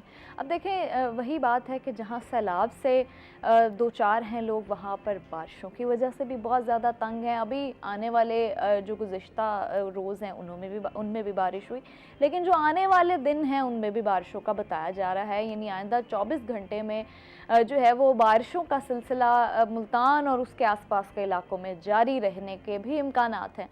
तो कोशिश करें गैर ज़रूरी घर से ना निकलें। मैं हमेशा ये बात कहती हूँ कि आप लोग गैर ज़रूरी घर से बाहर ना निकलें। लोग जो हैं वो सैर व तफरी के लिए घर से बाहर निकल जाते हैं जी, मौसम अच्छा हो गया चलें जी, पकड़ा अपने दोस्तों को, लिया अपनी फैमिली को, कज़न्स को, इकट्ठे हुए और जी बाहर निकल गए। इस वक्त जो मुल्क की कौम जो है वो जिन मुसीबतों से दो चार है, तो आप तमाम लोग आप इस चीज़ से अंदाज़ा लगा सकते हैं कि लोग इतनी मुश्किलात का शिकार हैं। और फिर बारिशों का सिलसिला इतना जारी है कि रोड्स पर इतना पानी है, गलियों में इतना पानी है, तो आप लोग खुदारा घर से बाहर ना निकलें गैर ज़रूरी। इसी के साथ साथ जी जब हम सैलाब की बात करते हैं तो मैं रोज़ बरोज़ ख़ुद भी चेक करती भी हूँ, क्योंकि ख़वातीन तो जो हैं वो मोस्टली उन्होंने जब घरों में सब्ज़ियाँ बनानी, फल मंगवाने और फिर सालन बनाना रोज़, तो उनकी नज़र ज़्यादा होती है कि सब्ज़ियों और फलों के रेट्स क्या चल रहे हैं इस वक्त। तो मेरी ख़ुद की भी नज़र थी और हम चेक कर रहे थे, तो डेली रोज़मर्रा की बुनियाद पर जो है सब्ज़ियों और फलों के रेट्स में भी काफ़ी हद तक इजाफ़ा देखने को मिल रहा है। सरकारी तौर पे भी अगर हम देखे जाएं, सरकारी नरखनामे में भी सब्ज़ियाँ और फलों के रेट्स जो हैं वो बढ़ते जा रहे हैं, जबकि फिर आप देखें अगर सरकारी सतह पर बढ़ रहे हैं तो यहाँ पर रेट्स जो हैं वो डबल हमें दिखाई देते हैं। इस हवाले से बिलाल यूनुस हमारे साथ है, वो हमें बताएंगे कि आज के ताज़ा तरीन सब्ज़ियों और फलों के रेट्स क्या हैं। जी बिलाल। जी सब्जियों और फलों की बात करते हैं तो सैलाबी सूरत हाल के बायस सब्जियों और फलों की सप्लाई जो है वो मार्केट और मंडी में बुरी तरह मुतासर होकर रह गई है। सब्जियों की सप्लाई मुतासर होने से मार्केट में और मंडी में सब्जियों और फलों के रेट्स जो है वो रोज़ाना की बुनियाद पर बढ़ते नज़र आ रहे हैं। इस वक्त भी अगर हम कीमतों की बात करते हैं तो दुकानदारों ने अपने मनमानी के रेट मुकर्रर कर रखे हैं, जबकि सरकारी रेट लिस्ट के मुताबिक भी रोज़ाना की बुनियाद पर सब्जियों और फलों की कीमतों में 5 से 10 रुपये फ़ी किलो के हिसाब से इजाफा देखने में आ रहा है। कीमतों की बात की जाए तो कीमतों में हरी मिर्च, टमाटर, प्याज, लहसुन, अदरक और बुनियादी सब्जियों की कीमतों में जो है वो अच्छा खासा 1-1.5 हफ्ते के दौरान इजाफा देखने में आया है। इस वक्त कीमतों में अदरक का जो रेट है सरकारी नरखों के मुताबिक वो 430 रुपये से बढ़ाकर 450 रुपये फ़ी किलो के हिसाब से मुकर्रर किया गया है, जबकि लहसुन का रेट 230 रुपये से बढ़ाकर तकरीबन 264 रुपये फ़ी किलो के हिसाब से मुकर्रर कर दिया गया। मार्केट में अदरक 650 और लहसुन 350 रुपये फ़ी किलो के हिसाब से फ़रोख्त किया जा रहा है। जबकि और दीगर सब्जियों में इस वक्त हरी मिर्च की बात करते हैं तो हरी मिर्च का सरकारी नरखों में रेट 90 रुपये फ़ी किलो के हिसाब से मुकर्रर किया गया है। मार्केट में हरी मिर्च तकरीबन 130 रुपये फ़ी किलो के हिसाब से फ़रोख्त की जा रही है, जबकि टमाटर का सरकारी नरखों में रेट 140 रुपये से बढ़ाकर तकरीबन 145 रुपये फ़ी किलो के हिसाब से मुकर्रर है। मार्केट में टमाटर आज भी 250 रुपये फ़ी किलो के हिसाब से दस्तयाब है, जबकि प्याज की कीमत में भी 8 रुपये का इजाफा देखने में आया है। 60 रुपये से बढ़ाकर 68 रुपये फ़ी किलो के हिसाब से प्याज मुकर्रर किया गया है। मार्केट में प्याज तकरीबन 100 रुपये फ़ी किलो के हिसाब से फ़रोख्त किया जा रहा है, जबकि बुनियादी सब्जियों में इस वक्त फली गवारा 260, सब्ज़ियाँ 300 और बैंगन 160 रुपये फ़ी किलो के हिसाब से फ़रोख्त की जा रही है, जबकि बंद गोभी 150, शिमला मिर्च 250 और भिंडी 200 रुपये फ़ी किलो के हिसाब से मार्केट में दस्तयाब है। इसी तरह फलों की बात करते हैं तो फलों में सेब काला कुल्लू जो है वो सरकारी नरखों के मुताबिक 200 रुपये से लेकर 230 रुपये फ़ी किलो के हिसाब से सरकारी रेट लिस्ट के मुताबिक मुकर्रर है। मार्केट में सेब तकरीबन 330 रुपये, अंगूर 550 और अनार 450 रुपये फ़ी किलो के हिसाब से फ़रोख्त किया जा रहा है, जबकि और दीगर फलों में सरकारी नरखनामे के मुताबिक अमरूद 140 रुपये, मौसमी 40 और जापानी फल 200 रुपये फ़ी किलो के हिसाब से मुकर्रर किया गया है। मार्केट में जापानी फल 300 रुपये, जबकि मौसमी 70 और अमरूद 200 रुपये फ़ी किलो के हिसाब से दस्तयाब है। जबकि चीकू 450, छली 80 रुपये और पपीता 550 रुपये फ़ी किलो के हिसाब से मार्केट में आज भी दस्तयाब है। जी बहुत शुक्रिया बिलाल, आपने हमें रेट्स बताए। सरकारी नरखनामे में भी रेट्स जो है वो स्पाइक कर गए हैं, जबकि जब सरकारी नरखनामे में ही रेट्स बढ़ गए तो फिर आम आवाम तक भी तो ज़ाहिर है सब्ज़ियाँ और फल जो हैं वो महंगे दामों ही पहुँचेंगे। अच्छा जी, हम मुल्तान की शेरशाह की अपडेट्स भी आपको दे रहे थे, तो इस वक्त जो सतलुज दरियाए सतलुज की सूरत हाल है, चूँकि आप लोग अक्सर वीडियोज़ में देख भी रहे होंगे कि पानी जो है वो एक तशवीशनाक हद तक, संगीन हद तक जो है वो उससे क्रिटिकल सिचुएशन में पहुंच गया है, उसका फ़्लो बहुत ज़्यादा है। तो बहावलपुर और उसके गिरदोनवा के जितने भी इलाके हैं वहाँ पर रहने वाले लोग बहुत परेशान हैं, तो उनके लिए हम जो है वो कोशिश कर रहे हैं कि आपको तमाम अपडेट्स दें। तो इस वक्त हमारे साथ मौजूद हैं रज़ा मलिक साहब, जो कि ब्यूरो चीफ हैं रोही टीवी बहावलपुर के। अस्सलाम वालेकुम। वालेकुम सलाम, क्या हाल है लीजिए? ठीक है जी अल्हम्दुलिल्लाह मैं ठीक हूँ। अच्छा रज़ा साहब, मुझे बताइएगा कि दरियाए सतलुज पर इस वक्त पानी के बहाव की क्या सूरत हाल है? जी देखिए, इस वक्त जो है दरिया सतलुज से जो है वो गंडा सिंह वाले के मुकाम पर गुज़श्ता 2 हफ्तों से जो है वो इंतहाई ऊंचे दर्जे की जसलाती सूरत हाल है वो बरकरार है, और उसका इम्पैक्ट जो है वो भावलपुर पर भी मुरतब हो रहा है। इस वक्त सूरत हाल है कि एम्प्रेस ब्रिज पर ना जो पानी की सतह है वो बुलंद होकर लगभग 12.8 तक पहुंच गई है। अच्छा। और अगर बात करें इसको, क्योंकि यहाँ जो लोग हैं भावलपुर में वो कंपैरिजन कर रहे हैं 2023 के सैलाब के साथ। 2023 में जब 1,20,000 क्यूसेक का रेला यहाँ से गुजरा था तो पानी कहाँ गया था, तो उस वक्त जो पानी की सतह रिकॉर्ड की गई थी एम्प्रेस ब्रिज पर, तो वो 11.6 फुट थी, और अभी 12.8 तक जो है वो पहुंच चुकी हुई है। और अभी जो पानी का जो वॉल्यूम है वो अभी 1,20,000 क्यूसेक तक जहाँ नहीं पहुंचा, लेकिन सूरत हाल जो है वो उससे 2023 के सैलाब से वो बदतर इस वजह से हो गई है कि पानी की सतह बुलंद है, तो वो उन तमाम आबादियों में दाखिल हो गया है जहाँ वो 2023 में नहीं गया था, जिसकी वजह से भावलपुर में थोड़ा एक पैनिक क्रिएट हुआ है आबादी में कि जी शहर को खतरा है।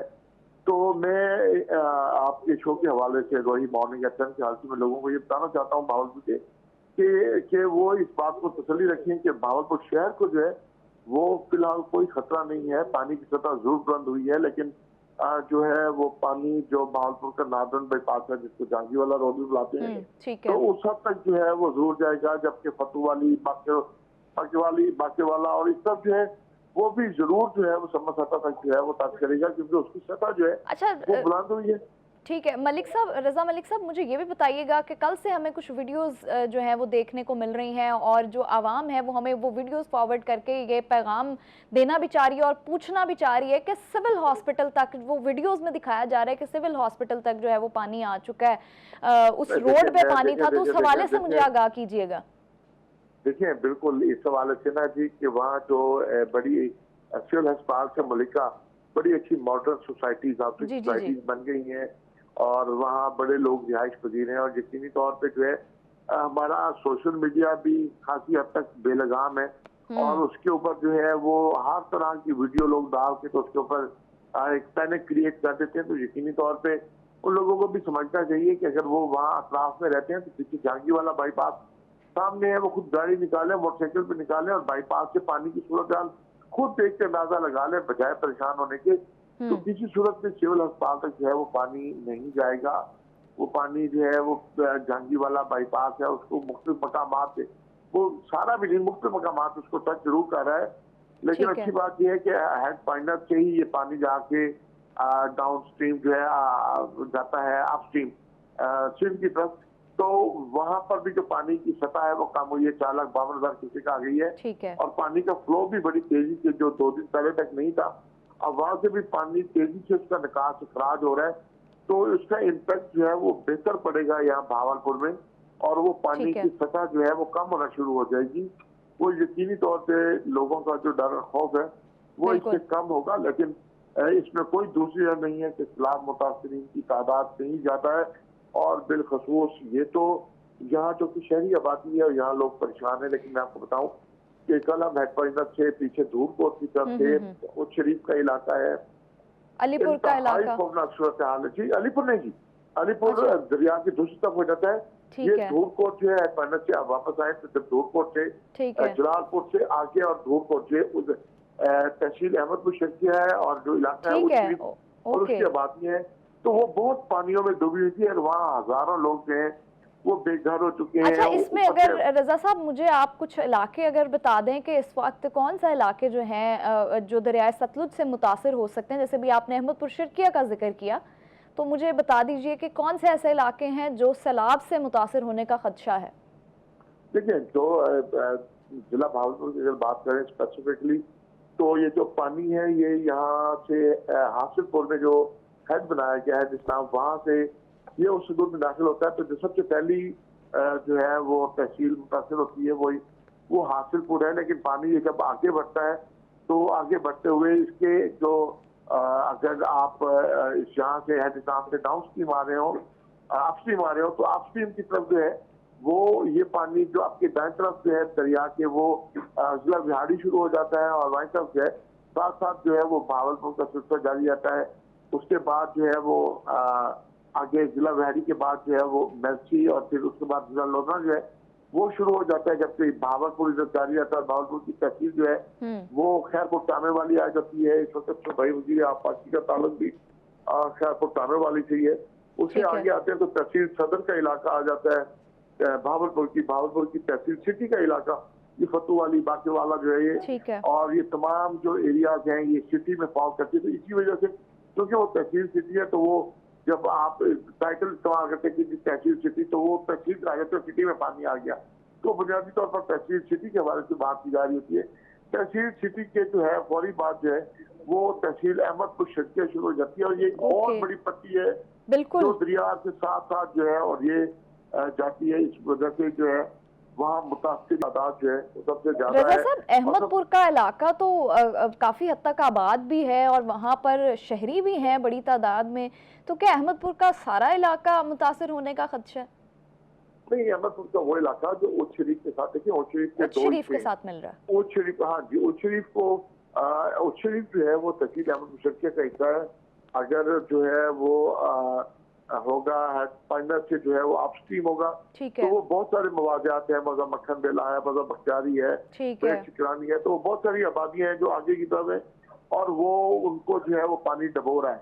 जब तो पीछे की तरफ आए तो धूपकोट तक जो है वो सैलाबी सूरत हाल ने बहुत बड़ी बड़ी आबादियों को जो है वो लोगों ने वहाँ घर बनाए हुए थे, बिजली थी, सड़कें थी, तो वहाँ लोगों को इतने बड़े जो है वो पानी ने उनको महसूस किया है कि लोगों को शदीद मसाइल का सामना करना। ठीक है रजा साहब, बहुत शुक्रिया आपने हमें ज्वाइन किया और लेटेस्ट अपडेट से आगाह किया। Thank you very much for joining us. जी व्यूअर्स, हमने आपको लेटेस्ट अपडेट से आगाह भी किया है और मज़ीद करते भी रहेंगे, लेकिन एक शॉर्ट ब्रेक पर जाना है, आपने हमारे साथ रहना है। आपको बताएंगे हम कि मुल्तान में इस वक्त क्या सूरत हाल है, ये तमाम सूरत हाल से आपको आगाह भी करेंगे। आप हमारे साथ रहिएगा, एक ब्रेक के बाद हम वापस आएंगे।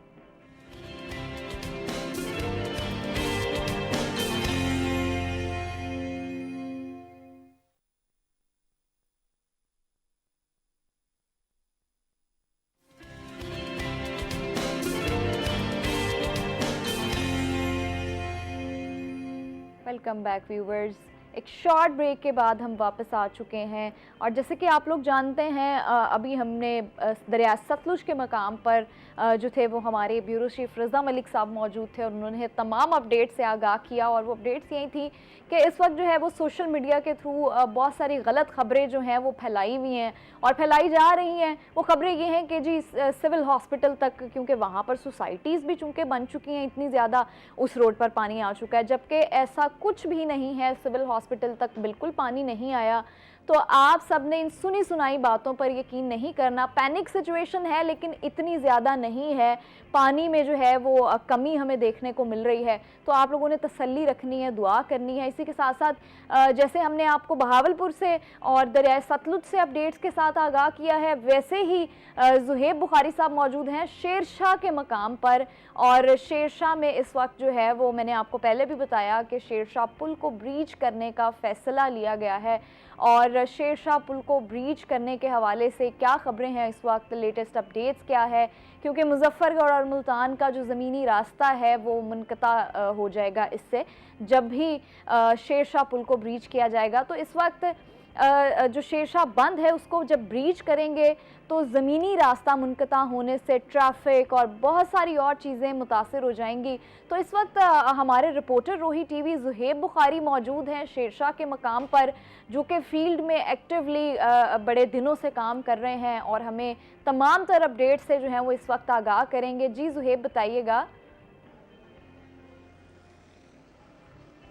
ज़ुहेब, आप मुझे सुन पा रहे हैं? शेरशाह के मकाम पर जी, मैं आपको सुन पा रहा हूँ। जी, अच्छा, मुझे बताइएगा कि इस वक्त हमें सुनने को मिल रहा है, अभी खबरें भी आई कि शेरशाह जो बंद है उसको ब्रीच करने का फैसला लिया है, लेकिन वो आज सुबह फजर के वक्त लिया गया था कि जी फजर के बाद शेरशाह जो बंद है उसको ब्रीच कर दिया जाएगा। तो अभी तक क्या सूरत हाल है और आने वाले चंद घंटे हैं जिनको क्रिटिकल भी बताया जा रहा है, तो उसमें क्या सूरत हाल मुतवक्को की जा रही है? जी ऐसी है, कल फैसला किया गया था कि शेरशाह जो बन है उसको ब्रिज कर दिया जाएगा। टेक्निकल कमेटी ने कहा था कि इस सूरत हाल में इस क्रिटिकल गेज तक पहुंचने पर ही फैसला जो है वो किया जाएगा। तो इस वक्त भी हम अपना शेरशाह बन के बिल्कुल अपोजिट मौजूद है। 3 मकामात पर जो है वो डायनामाइट तनसीब जो है वो किया गया है। इस वक्त मुकम्मल तौर पर जो कंट्रोल है वो पाक फौज ने संभाल लिया है। तमाम तर इलाके को जो है वो खाली भी करवा दिया गया है। और मेरा कैमरामैन अगर आपको दिखा सके तो इसके नज़दीक जितनी भी दुकानें हैं उनको जो है वो यहाँ पर वो बंद कर दिया गया है, क्योंकि यहाँ पर से पानी जो है वो गुजरना है।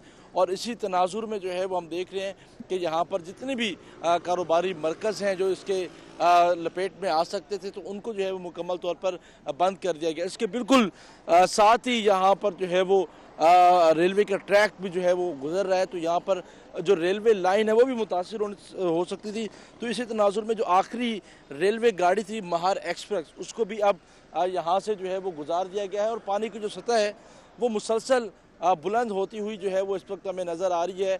और कुछ लोग अभी भी, मेरा कैमरामैन आसिफ अपना दिखा सके हसीब, तो यहाँ पर अभी भी लोग यहाँ पर तमाशा देखने के लिए मौजूद हैं कि कैसे इसको जो है वो तोड़ा जाएगा। तो पुलिस ने वहाँ का एरिया तो तकरीबन खाली करवा दिया है जहाँ पर पॉइंट से, लेकिन इर्द गिर्द लोग अभी भी यहाँ पर जो है वो मौजूद हैं और अगले कुछ घंटे इस हवाले से अहम भी हो सकते हैं। लेकिन इसके बाद अगर हम बात करें तो 23 से ज़ायद जो मौज़ूआत हैं वो जो है वो इससे ज़ेरे आब आ सकते हैं। और एक मौज़े में कई बस्तियां जो हैं वो मौजूद होती हैं। तो यानी कि इसका मतलब ये है कि सैकड़ों बस्तियां जो है वो इसके शगाफ डालने के बाद जो है वो ज़ेरे आब आएंगी। और बस्तियों में ख़ानदानों के ख़ानदान आबाद होते हैं, तो हज़ारों अफराद ऐसे मुतासिर होंगे। ना सिर्फ मुतासिर होंगे तो फिर बस्तियों में जहाँ पर लोग खुद रहते हैं तो वहीं पर साथ साथ जो मवेशी हैं उनको भी पालते हैं, जानवरों को भी पालते हैं। तो जानवर और मवेशी भी जो है वो इससे काफ़ी मुतासिर होने का जो है वो अंदेशा है। तो महफूज मकाम। अच्छा ज़ुहेब, कोशिश करिएगा कि आपके जो तेज हो चुका है। जी ज़ुहेब, कोशिश करिए कि मैं आपके पास जो आसपास करीबी लोग हैं उनको देख पा रही हूँ, तो अगर आप उनसे बात करवा सकते हैं हमारी। जी ज़रूर। आप यहीं के रहने वाले हैं जी? यहाँ के कौन रहने वाला है जी? उस्ताद बताएंगे ये बंद तोड़ने जा रहे हैं, उससे कितना नुकसान होगा? यहाँ बड़ा नुकसान होगा। अगे नुकसान होया है मिसाल सारा पानी है, सारा बस्ती बलेट गया, नुकसान थी मैंने जो ये तो बहुत बड़ा नुकसान हो जाए। कितने घर काफी बस्ती गागरा कचोर है, मिसाल जबोर है, चमशेर हम्बाड़ भी मिसाल सारे डूब जाएगी। अगर हम सूजाबाद तक मिसाल में डूब सारा पानी सूजाबाद मिसाल में जलालपुर पीर वाले तक जाएगा। ये पहले सूरत हाल खराब। हाँ उधर सूरत हाल ये पानी उठाई जाएगा। अच्छा ठीक है। जलालपुर में पहले से तो यहाँ पर जानवर हैं वो भी काफी वो जो मुतासर हो या जानवर हो, कहीं को मिसाल छेक के चौधरी राती बदन किराया, कहीं को कह नहीं, कहीं कोई मसला नहीं, कोई कहीं जगह नहीं, कोई मैं इंतजामिया को ताबन कर रही है यहाँ पे, कोई महफूज मकाम पे आते तक इंतजामिया था उन्होंने आगा कर दी थे सारे कौन बस्ती छोड़ने क्यों कहनी? सिर्फ क्या देना सा घर सामान किमें उठाऊंगी ना, गरीब बंदे को पैसे कह नहीं गरीब बंदे ने। अच्छा ज़ुहैब मुझे बताइएगा, पैसे क्या नहीं होने जरे उन्हें उठा के किराया बना अट्टा किराए पैसे क्या। ज़ुहैब मुझे बताइएगा, ये जो आसपास करीबी लोग खड़े हैं, मुझे ऐसा महसूस हो रहा है कि ये लोग सिर्फ देखने के लिए यहाँ पर आए हुए हैं, इनके अपने घर जो हैं वो कहीं और हैं। तो ऐसा मामला यहाँ पर देखने को मिल रहा है कि लोग जो हैं, जिन सैलाबी जगहों पर इंतज़ामिया जो है वो बार बार आगाही दे रही है कि आप इन जगहों का रुख ना करें, वहाँ पर ये लोग क्यों आ रहे हैं, यहाँ पर चेक एंड बैलेंस के हवाले से क्या सूरत हाल है, इंतज़ामिया क्या कर रही है? देखिए, इंतज़ामिया की जानिब से कई बार जो है वो ये इंस्ट्रक्शंस जो हैं वो जारी की गई हैं, लेकिन उसके बावजूद सूरत हाल जो है वो ऐसी ही रहती है कि यहाँ पर आमदोरफ्त का जो सिलसिला है वो इसी तरीके से जो है वो जारी रहता है, क्योंकि सिचुएशन ऐसी है, कोई मिसहैप जो है वो क्रिएट नहीं करना चाहते। तो इसी सूरत हाल में वही बात है कि लोग अभी भी यहाँ पर जो है वो उनकी आमद का सिलसिला जो है वो जारी है। जहाँ पर अगर हम इंतज़ामिया की बात करें, अंदर बस्तियों की बात करें, हमारे जिस मकाम पर हम खड़े हैं या मिड में खड़े हैं, हमारे इस तरफ भी बस्तियाँ जो हैं वो ज़ेर आब हैं और हमारे सामने की तरफ भी जो है वो बस्तियाँ सैकड़ों की तादाद में जो है वो ज़ेर आब है। अब जब इस बंद को जो है उसमें शगाफ डाला जाएगा तो उसके बाद सूरत हाल कितनी क्रिटिकल होती है, कोई एग्जैक्ट टाइम फ्रेम बताया गया है इंतजामिया की जानिब से कि किस वक्त एग्जैक्ट कोई टाइम हमें बताएं कि इस वक्त जो है वो शेरशाह बंद को ब्रीच कर दिया जाएगा? देखिए, एक चीज़ तो तय है कि ये दिन की रोशनी में होगा और आने वाले कुछ घंटों में होगा। तमाम तरह इंतजामात मुकम्मल हैं। पाक फौज ने अपना कंट्रोल संभाल लिया हुआ है। डॉल्फिन स्क्वाड और दीगर स्क्वाड यहाँ पर मौजूद हैं। पुलिस ऑफिशल्स भी जो हैं वो यहाँ पर आ रहे हैं, विजिट्स कर रहे हैं और उसके बाद सूरत हाल जो है वो यही है कि लग ऐसे रहे कि किसी भी वक्त जो है ये जो मामला है उसको डिलीवर जो है वो कर दिया जाएगा, किसी भी वक्त जो धमाका है वो कर दिया जाएगा, क्योंकि यहाँ पर तमाम तरह इंतजामात मुकम्मल हो चुके हैं। क्योंकि टेक्निकल कमेटी ने एक पॉइंट दिया था कि इस लेवल तक जब पानी पहुँचेगा तो उसके बाद हमारे पास अगला जो ऑप्शन है वो यही है कि हमने इसको हम धमाके से अच्छा, तो जो लेवल बताया गया है टेक्निकल कमेटी की जानिब से, जो लेवल बताया गया था, क्या वो लेवल उस मुकम्मल हो चुका है या उससे भी तजावुज कर गया? देखिए, उसके करीब जो है वो पहुंच चुका है और क्योंकि अभी भी पानी इस वक्त जो पोजीशन मेरे पास आ रही है उसके मुताबिक यही है कि पानी जो है वो मुसलसल बढ़ रहा है, राइजिंग पोजीशन में है। और अभी भी जो PMD की जानिब से जो जारी किया गया उसके मुताबिक इस वक्त जो शेरशाह ब्रिज है वहाँ पर जो पानी की पोजीशन है वो स्टडी है, मतलब कि वो आहिस्ता आहिस्ता जो है वो इंक्रीज़ कर रहा है और it's max gauge level 393.50 foot पर जो है वो इस वक्त यहाँ पर मौजूद है। इसका मतलब ये है कि जो गेज है उससे पानी तजावुज कर गया है। ये एक बड़ी खबर है क्योंकि जो गेज है वो 393.30 तक है, मतलब ये इसका क्रिटिकल गेज है, लेकिन पानी जो है वो इस वक्त तजावुज कर गया है। सूरत हाल खतरनाक है। अभी कुछ ही लम्हों में ये फैसला जो है वो हो जाएगा। ठीक है ज़ुहैब, बहुत शुक्रिया, thank you very much for updating us. अभी जो टेक्निकल कमेटी ने जो भी फैसला लिया कि एक स्पेसिफिक पॉइंट होगा, अगर इस पॉइंट से पानी लेवल जो है अगर पानी का ऊपर चला जाएगा तो जी शेरशाह बंद को ब्रीच कर दिया जाएगा। तो अब की ताज़ा तरीन खबर ये है कि पानी जो है वो उस लेवल से क्रॉस कर चुका है, उस लेवल से ऊपर आ चुका है। तो अभी कुछ ही वक्त में, कुछ ही लम्हों में जो है वो शेरशाह बंद को शायद ब्रीच कर दिया जाएगा। इसी वाले से हम मज़ीद अपडेट्स भी देंगे, आप हमारे साथ रहिएगा। एक शॉर्ट ब्रेक के बाद वापस आएंगे।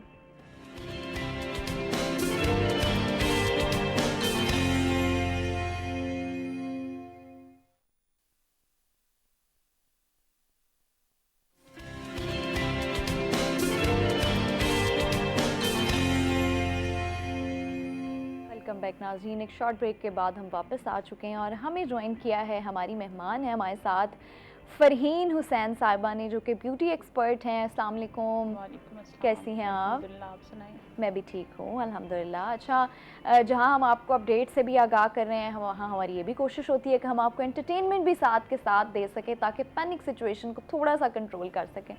अच्छा फ़रहीन, मुझे बताइएगा कि ख़वातीन का, इंक्लूडिंग मी, लड़कियों का जो है वो सबसे अहम सवाल यही होता है, कोई भी ब्यूटी एक्सपर्ट हो तो जी हम अपनी स्किन को बेहतर कैसे बना सकते हैं? हमें कोई टिप्स ऐसी बताएं कि चूँकि अब जैसा मौसम चल रहा है, मानसून का मौसम है, तो हम अपनी स्किन को जो है वो ड्राइनेस से कैसे महफूज रख सकते हैं? हमारी स्किन के बैरियर्स जो हैं वो मेकअप करने की वजह से तबाह हो जाते हैं, तो मुझे बताएं कि कैसे हम अपनी स्किन को रिपेयर करें। सबसे पहले तो स्किन का मेकअप तो लाजमी करना पड़ता है, जाहिर बात है आपको तो डेली करना पड़ता है। तो डेली जो क्लींजिंग होती है, हाँ जी बिल्कुल, जो डेली क्लींजिंग होती है ना, क्लींजिंग मस्ट है। अच्छा, बास टाइम लेडीज़ ऐसे होती हैं कि कहीं शादी पे गई, फंक्शन पे आई, बस सिंपल फेस वॉश किया और सो गई, ऐसा नहीं होता। पोर्स में जो मेकअप होता है वो रह जाता है, जिसकी वजह से डार्क स्पॉट बन जाते हैं, पिंपल्स हो जाते हैं और पोर्स ओपन हो जाते हैं। और सेकंड थिंग, सबसे जो बेस्ट फेशियल है वो है आइस फेशियल। Ice facial? हाँ जी, आइस फेशियल। आप एक बाउल लें, अपने इतना बाउल हो जिसमें आपका फेस डिप हो सके, उसमें आप आइस क्यूब्स डालें, ठंडा पानी डालें और मिनिमम 10 मिनट आपने फेस को उसमें डिप रखना है। मुसलसल नहीं रख सकते। हाँ, बस थोड़ी देर मुसलसल रखा तो सांस बंद हो जाएगा। नहीं, थोड़ी देर डिप करें, फिर निकाल लें, थोड़ी देर डिप करें और साथ साथ जो है आइस को भी अपने फेस पे रब करें। उससे क्या होगा, स्किन आपकी टाइट रहेगी। जाहिर बात है मेकअप के बहुत ज़्यादा असरात होते हैं, स्किन लटकना शुरू हो जाती है, बास टाइम आईब्रो से, बास टाइम चीक्स से लटकना शुरू हो जाती है, वैक्स से, थ्रेडिंग से, तो स्किन टाइट हो जाती है, उससे स्किन में ग्लो आ जाता है और पोर्स भी श्रिंक हो जाते हैं, जो पोर्स हमारे मेकअप की वजह से ओपन हो चुके होते हैं। हाँ जी, यानी ये एक बड़ी ज़बरदस्त टिप इन्होंने हमारे साथ शेयर की है कि आपने आइस फेशियल करना है। यानी महंगे फेशियल से आपकी जान छूटी, आपने वो जो आजकल मार्केट में 4-4, 5-5 हज़ार के फेशियल्स चल रहे हैं, इवन इससे भी ज़्यादा 8-8, 10-10 हज़ार के फेशियल्स हैं, आप उसको करवाने की बजाय आप डेली अपने घर में आइस फेशियल लें।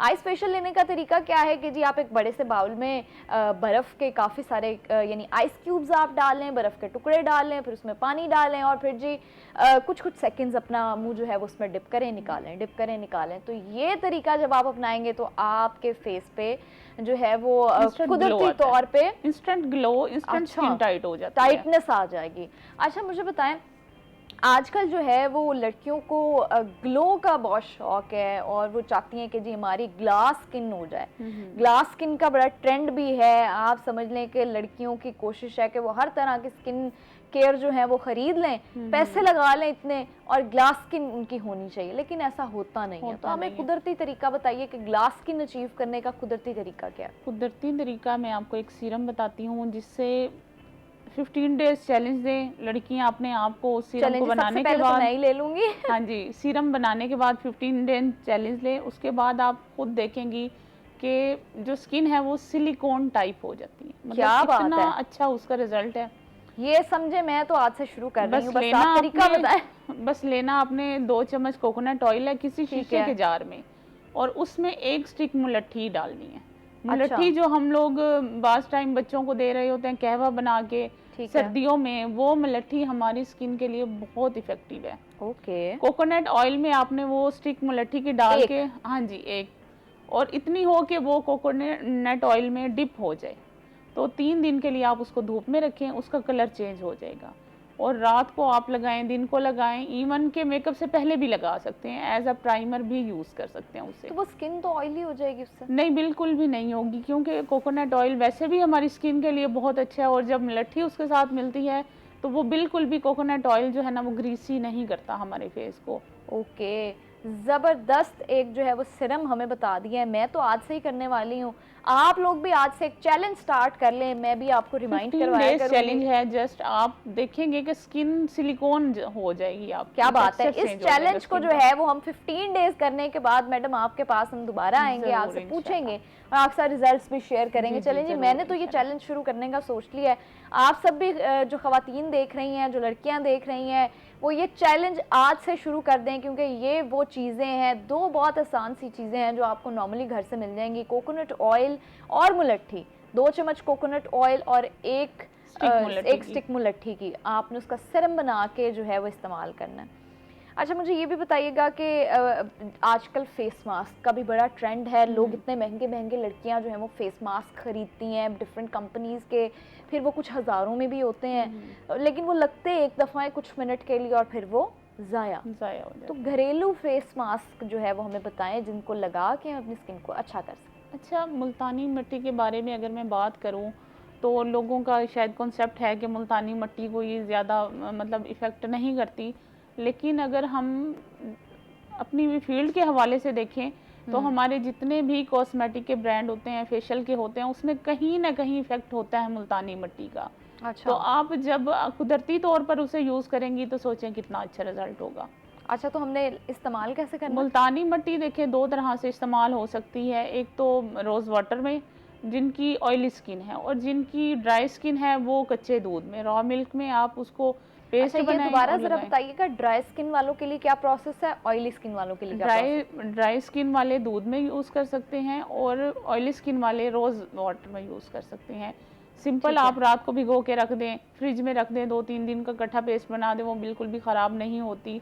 और कोशिश करें जो नेचुरल मिट्टी होती है ना, जो पंसार स्टोर से मिल जाती है, वो लें, बजाय इसके पैकेज वाली ना लें। उसमें और भी चीज़ें ऐड होती हैं जो कुदरती जो उनके इफेक्ट्स होते हैं ना, वो ख़त्म कर देते हैं। तो कोशिश करें जो ओरिजिनल है। तो कितने दिनों के लिए और क्या प्रोसेस क्या है इसको लगाने का?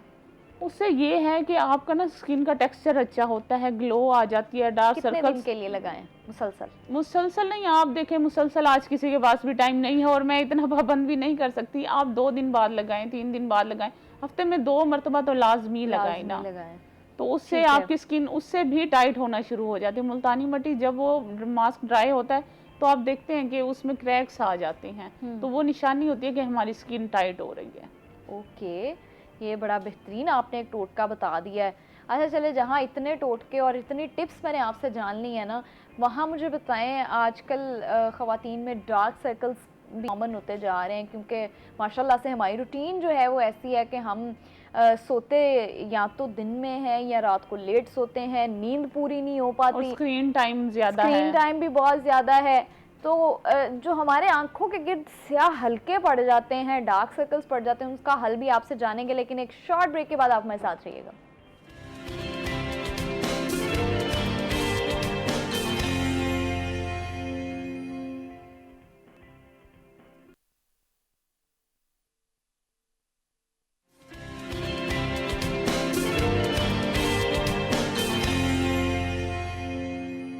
नाज़रीन, एक शॉर्ट ब्रेक के बाद हम वापस आ चुके हैं।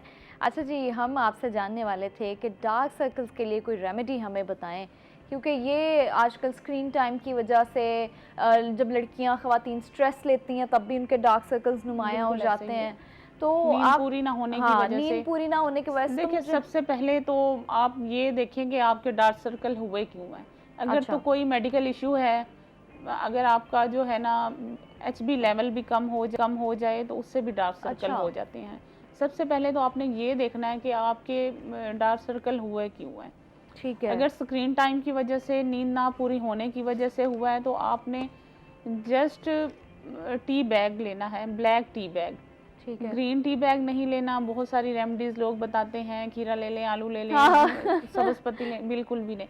नॉर्मल जो चाय हम घर में यूज़ करते हैं ब्लैक टी, आपने उसको किसी भी बैग में डालना है, उसको बॉईल करके आपने फ्रीज़ कर लेना है। आपने सिंपल उसके साथ जो है ना आइसिंग करनी है अपनी आइस की, ऊपर से भी नीचे से भी। आपने एक टाइम ये करना है और दूसरी टाइम आपने सिंपल क्या करना है कि इवियन का विटामिन ई का कैप्सूल लेना है और उससे 3 से 4 मिनट तक ना हल्की फिंगर से ना आपने मसाज करना है अपने आइस के अराउंड।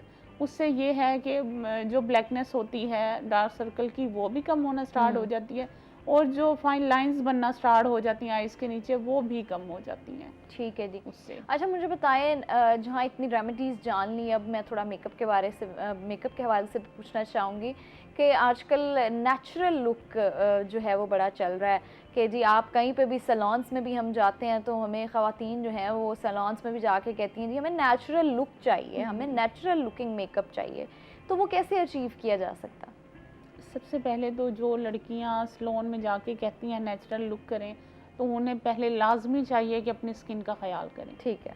क्योंकि स्किन का टेक्सचर अच्छा होगा तभी मिनिमम बेस के साथ, मिनिमम प्रोडक्ट्स के साथ नेचुरल लुक अचीव कर सकेंगी। बिल्कुल। बेचारी ब्यूटिशियंस क्या करें, स्किन इतनी ख़राब होती है, उसके ऊपर इतनी मोटी लेयर लगाएं, बेस की प्रोडक्ट लगाएं, तो तभी जाके स्किन का टेक्सचर छुपता है।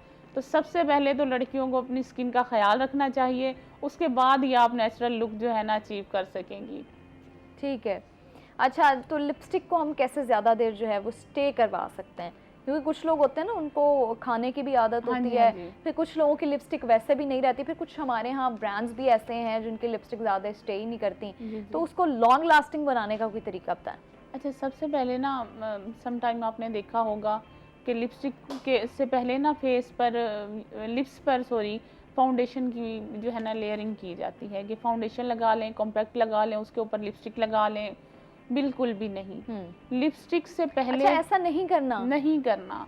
आपकी लिपस्टिक लॉन्ग लास्टिंग उस वक्त बनेगी जब आपके लिप्स पर कोई भी मेकअप प्रोडक्ट और नहीं होगा। मैंने तो अक्सर वीडियोस देखी हैं, वो जो लड़कियां होती हैं वो अक्सर बता रही होती हैं कि जी आप पहले फाउंडेशन लगाएं, फिर उसके बाद उसको जो है वो मैट करें, पाउडर लगाएं, फिर आप लिप लाइनर लगाएं, फिर आप ग्लॉस लगाएं, एनीथिंग नहीं। देखें, जितनी भी ज़्यादा लेयर्स आएंगी फेस पे या लिप्स पर, उतने जल्दी क्रैक्स आ जाएंगे। जैसे ही लिप्स में क्रैक आना स्टार्ट होंगे, लिपस्टिक ऑटोमेटिकली उतरना स्टार्ट हो जाएगी। सबसे पहले आपने करना क्या है कि अपने लिप्स को क्लींजिंग करनी है। लिप ऑयल मिलता है, आपने जब फेस पे मेकअप कंप्लीट कर लेना है, थोड़ा सा लिप ऑयल लेकर क्लींस करके अपने लिप्स को साफ करना है।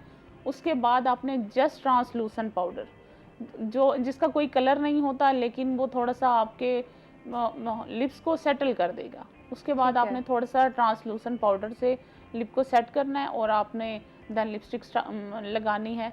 जब आपने लिपस्टिक लगा लेनी है तो एक बहुत अच्छी टिप है, आपने देखा होगा टिश्यू की डबल लेयर होती है, तो आपने टिश्यू की एक लेयर को खोलना है, आपने जस्ट लिप्स पे रखना है और ऊपर से ट्रांसलूसेंट पाउडर थोड़ा सा टैप करना है पाउडर बड़े ब्रश के साथ, और उससे ये होगा कि आपकी लिपस्टिक लॉक हो जाएगी। आप लोगों ने वो अप्लाई करते हुए ना एक चीज़ का ध्यान रखना है कि सांस अंदर की तरफ नहीं खींच लेना, पता चले ट्रांसलूसेंट पाउडर आपके गले के अंदर चला जाए, वो भी नुकसानदेह होता है। इस चीज़ का ख्याल रखना है। आपको टिप्स बता रहे हैं तो आप इन टिप्स को वैसे ही फॉलो करना है जैसे एज इट इज़ बताया जा रहा है, तो अपनी तरफ से कुछ नहीं करना। हाँ, फिर बाद में हमें कहेंगे। अच्छा, ये क्योंकि मैं एक्सपीरियंस कर चुकी हूँ इस चीज़ को, इसलिए आप लोगों को बता रही हूँ कि जब आपने ये जब नई टेक्निक आई ना तो बिल्कुल ऐसे ही मैंने इसको ट्राई किया तो मेरे साथ ये हो चुका है, तो इसलिए आप लोगों को बता रही हूँ कि आप लिपस्टिक लगाएं और फिर टिश्यू पेपर रखने के बाद आप ट्रांसलूसेंट पाउडर ऊपर लगाएं, टैप करें, तो कोशिश करें सांस अंदर की तरफ ना खींचें क्योंकि वो पाउडर आपके अंदर चला जाता है। समटाइम ऐसा होता है मेकअप कराते हुए अक्सर लड़कियों की आंखों से पानी आ जाता है, तो जाहिर बात है आई शेडो पाउडर फॉर्म में होती हैं तो वो कहीं ना कहीं ब्रश से कोई ना कोई जरा चला जाता है। अच्छा, मुझे ये भी बताइएगा कि मेकअप रिमूव करने का कोई आसान तरीका, क्योंकि मेकअप रिमूवर्स मार्केट में बहुत महंगे मिल रहे हैं, तो ऑब्वियसली हर किसी के लिए अफोर्डेबल नहीं है, लेकिन मेकअप तो उतारना है, तो कोई तरीका बताएं हमें। कोई भी अच्छे ब्रांड का, और हमारे पाकिस्तानी बहुत अच्छे ब्रांड्स हैं, आप किसी भी ब्रांड का रिमूवर ऑयल ले सकते हैं, रिमूविंग ऑयल। हाँ जी, वो ले सकते हैं। अगर वो नहीं है तो आप सिंपल कोकोनट ऑयल ले लें, ऑलिव ऑयल ले लें, थोड़ी सी क्लींजिंग करें और आराम से रिमूव हो जाएगा। पोर्स जो है वो क्लॉग तो नहीं हो जाएंगे उससे? नहीं, बिल्कुल भी नहीं होंगे। आपने सबसे पहले मेकअप रिमूव करना है, उसके बाद आपने क्लींजिंग करनी है। किसी भी ब्रांड की अच्छी क्रीम से, या कुछ भी नहीं है तो आप कोई अच्छा मॉइस्चराइज़र ले लें, उससे क्लींजिंग करें, पोर्स क्लीन करें, उसके बाद आप सोएं। ठीक है, तो जो ख़वातीन मेरी तरह बेचारी मसरूफ़ रहती हैं उनके लिए बताएं कि जो डेली की ब्यूटी जो रूटीन है उसका आसान तरीका क्या बनाया जा सकता?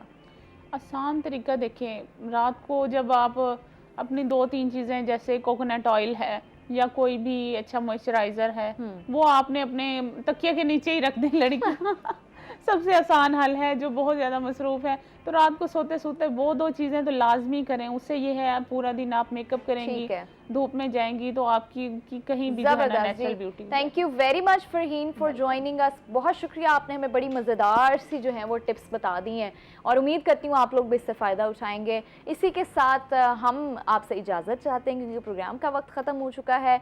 कल मुलाकात होगी बशर्ते ज़िंदगी, तो आप लोगों ने अपना ख्याल रखना है, आसपास के लोगों का ख्याल रखना है और मुझे दुआओं में याद रखना है। खुदा हाफ़िज़।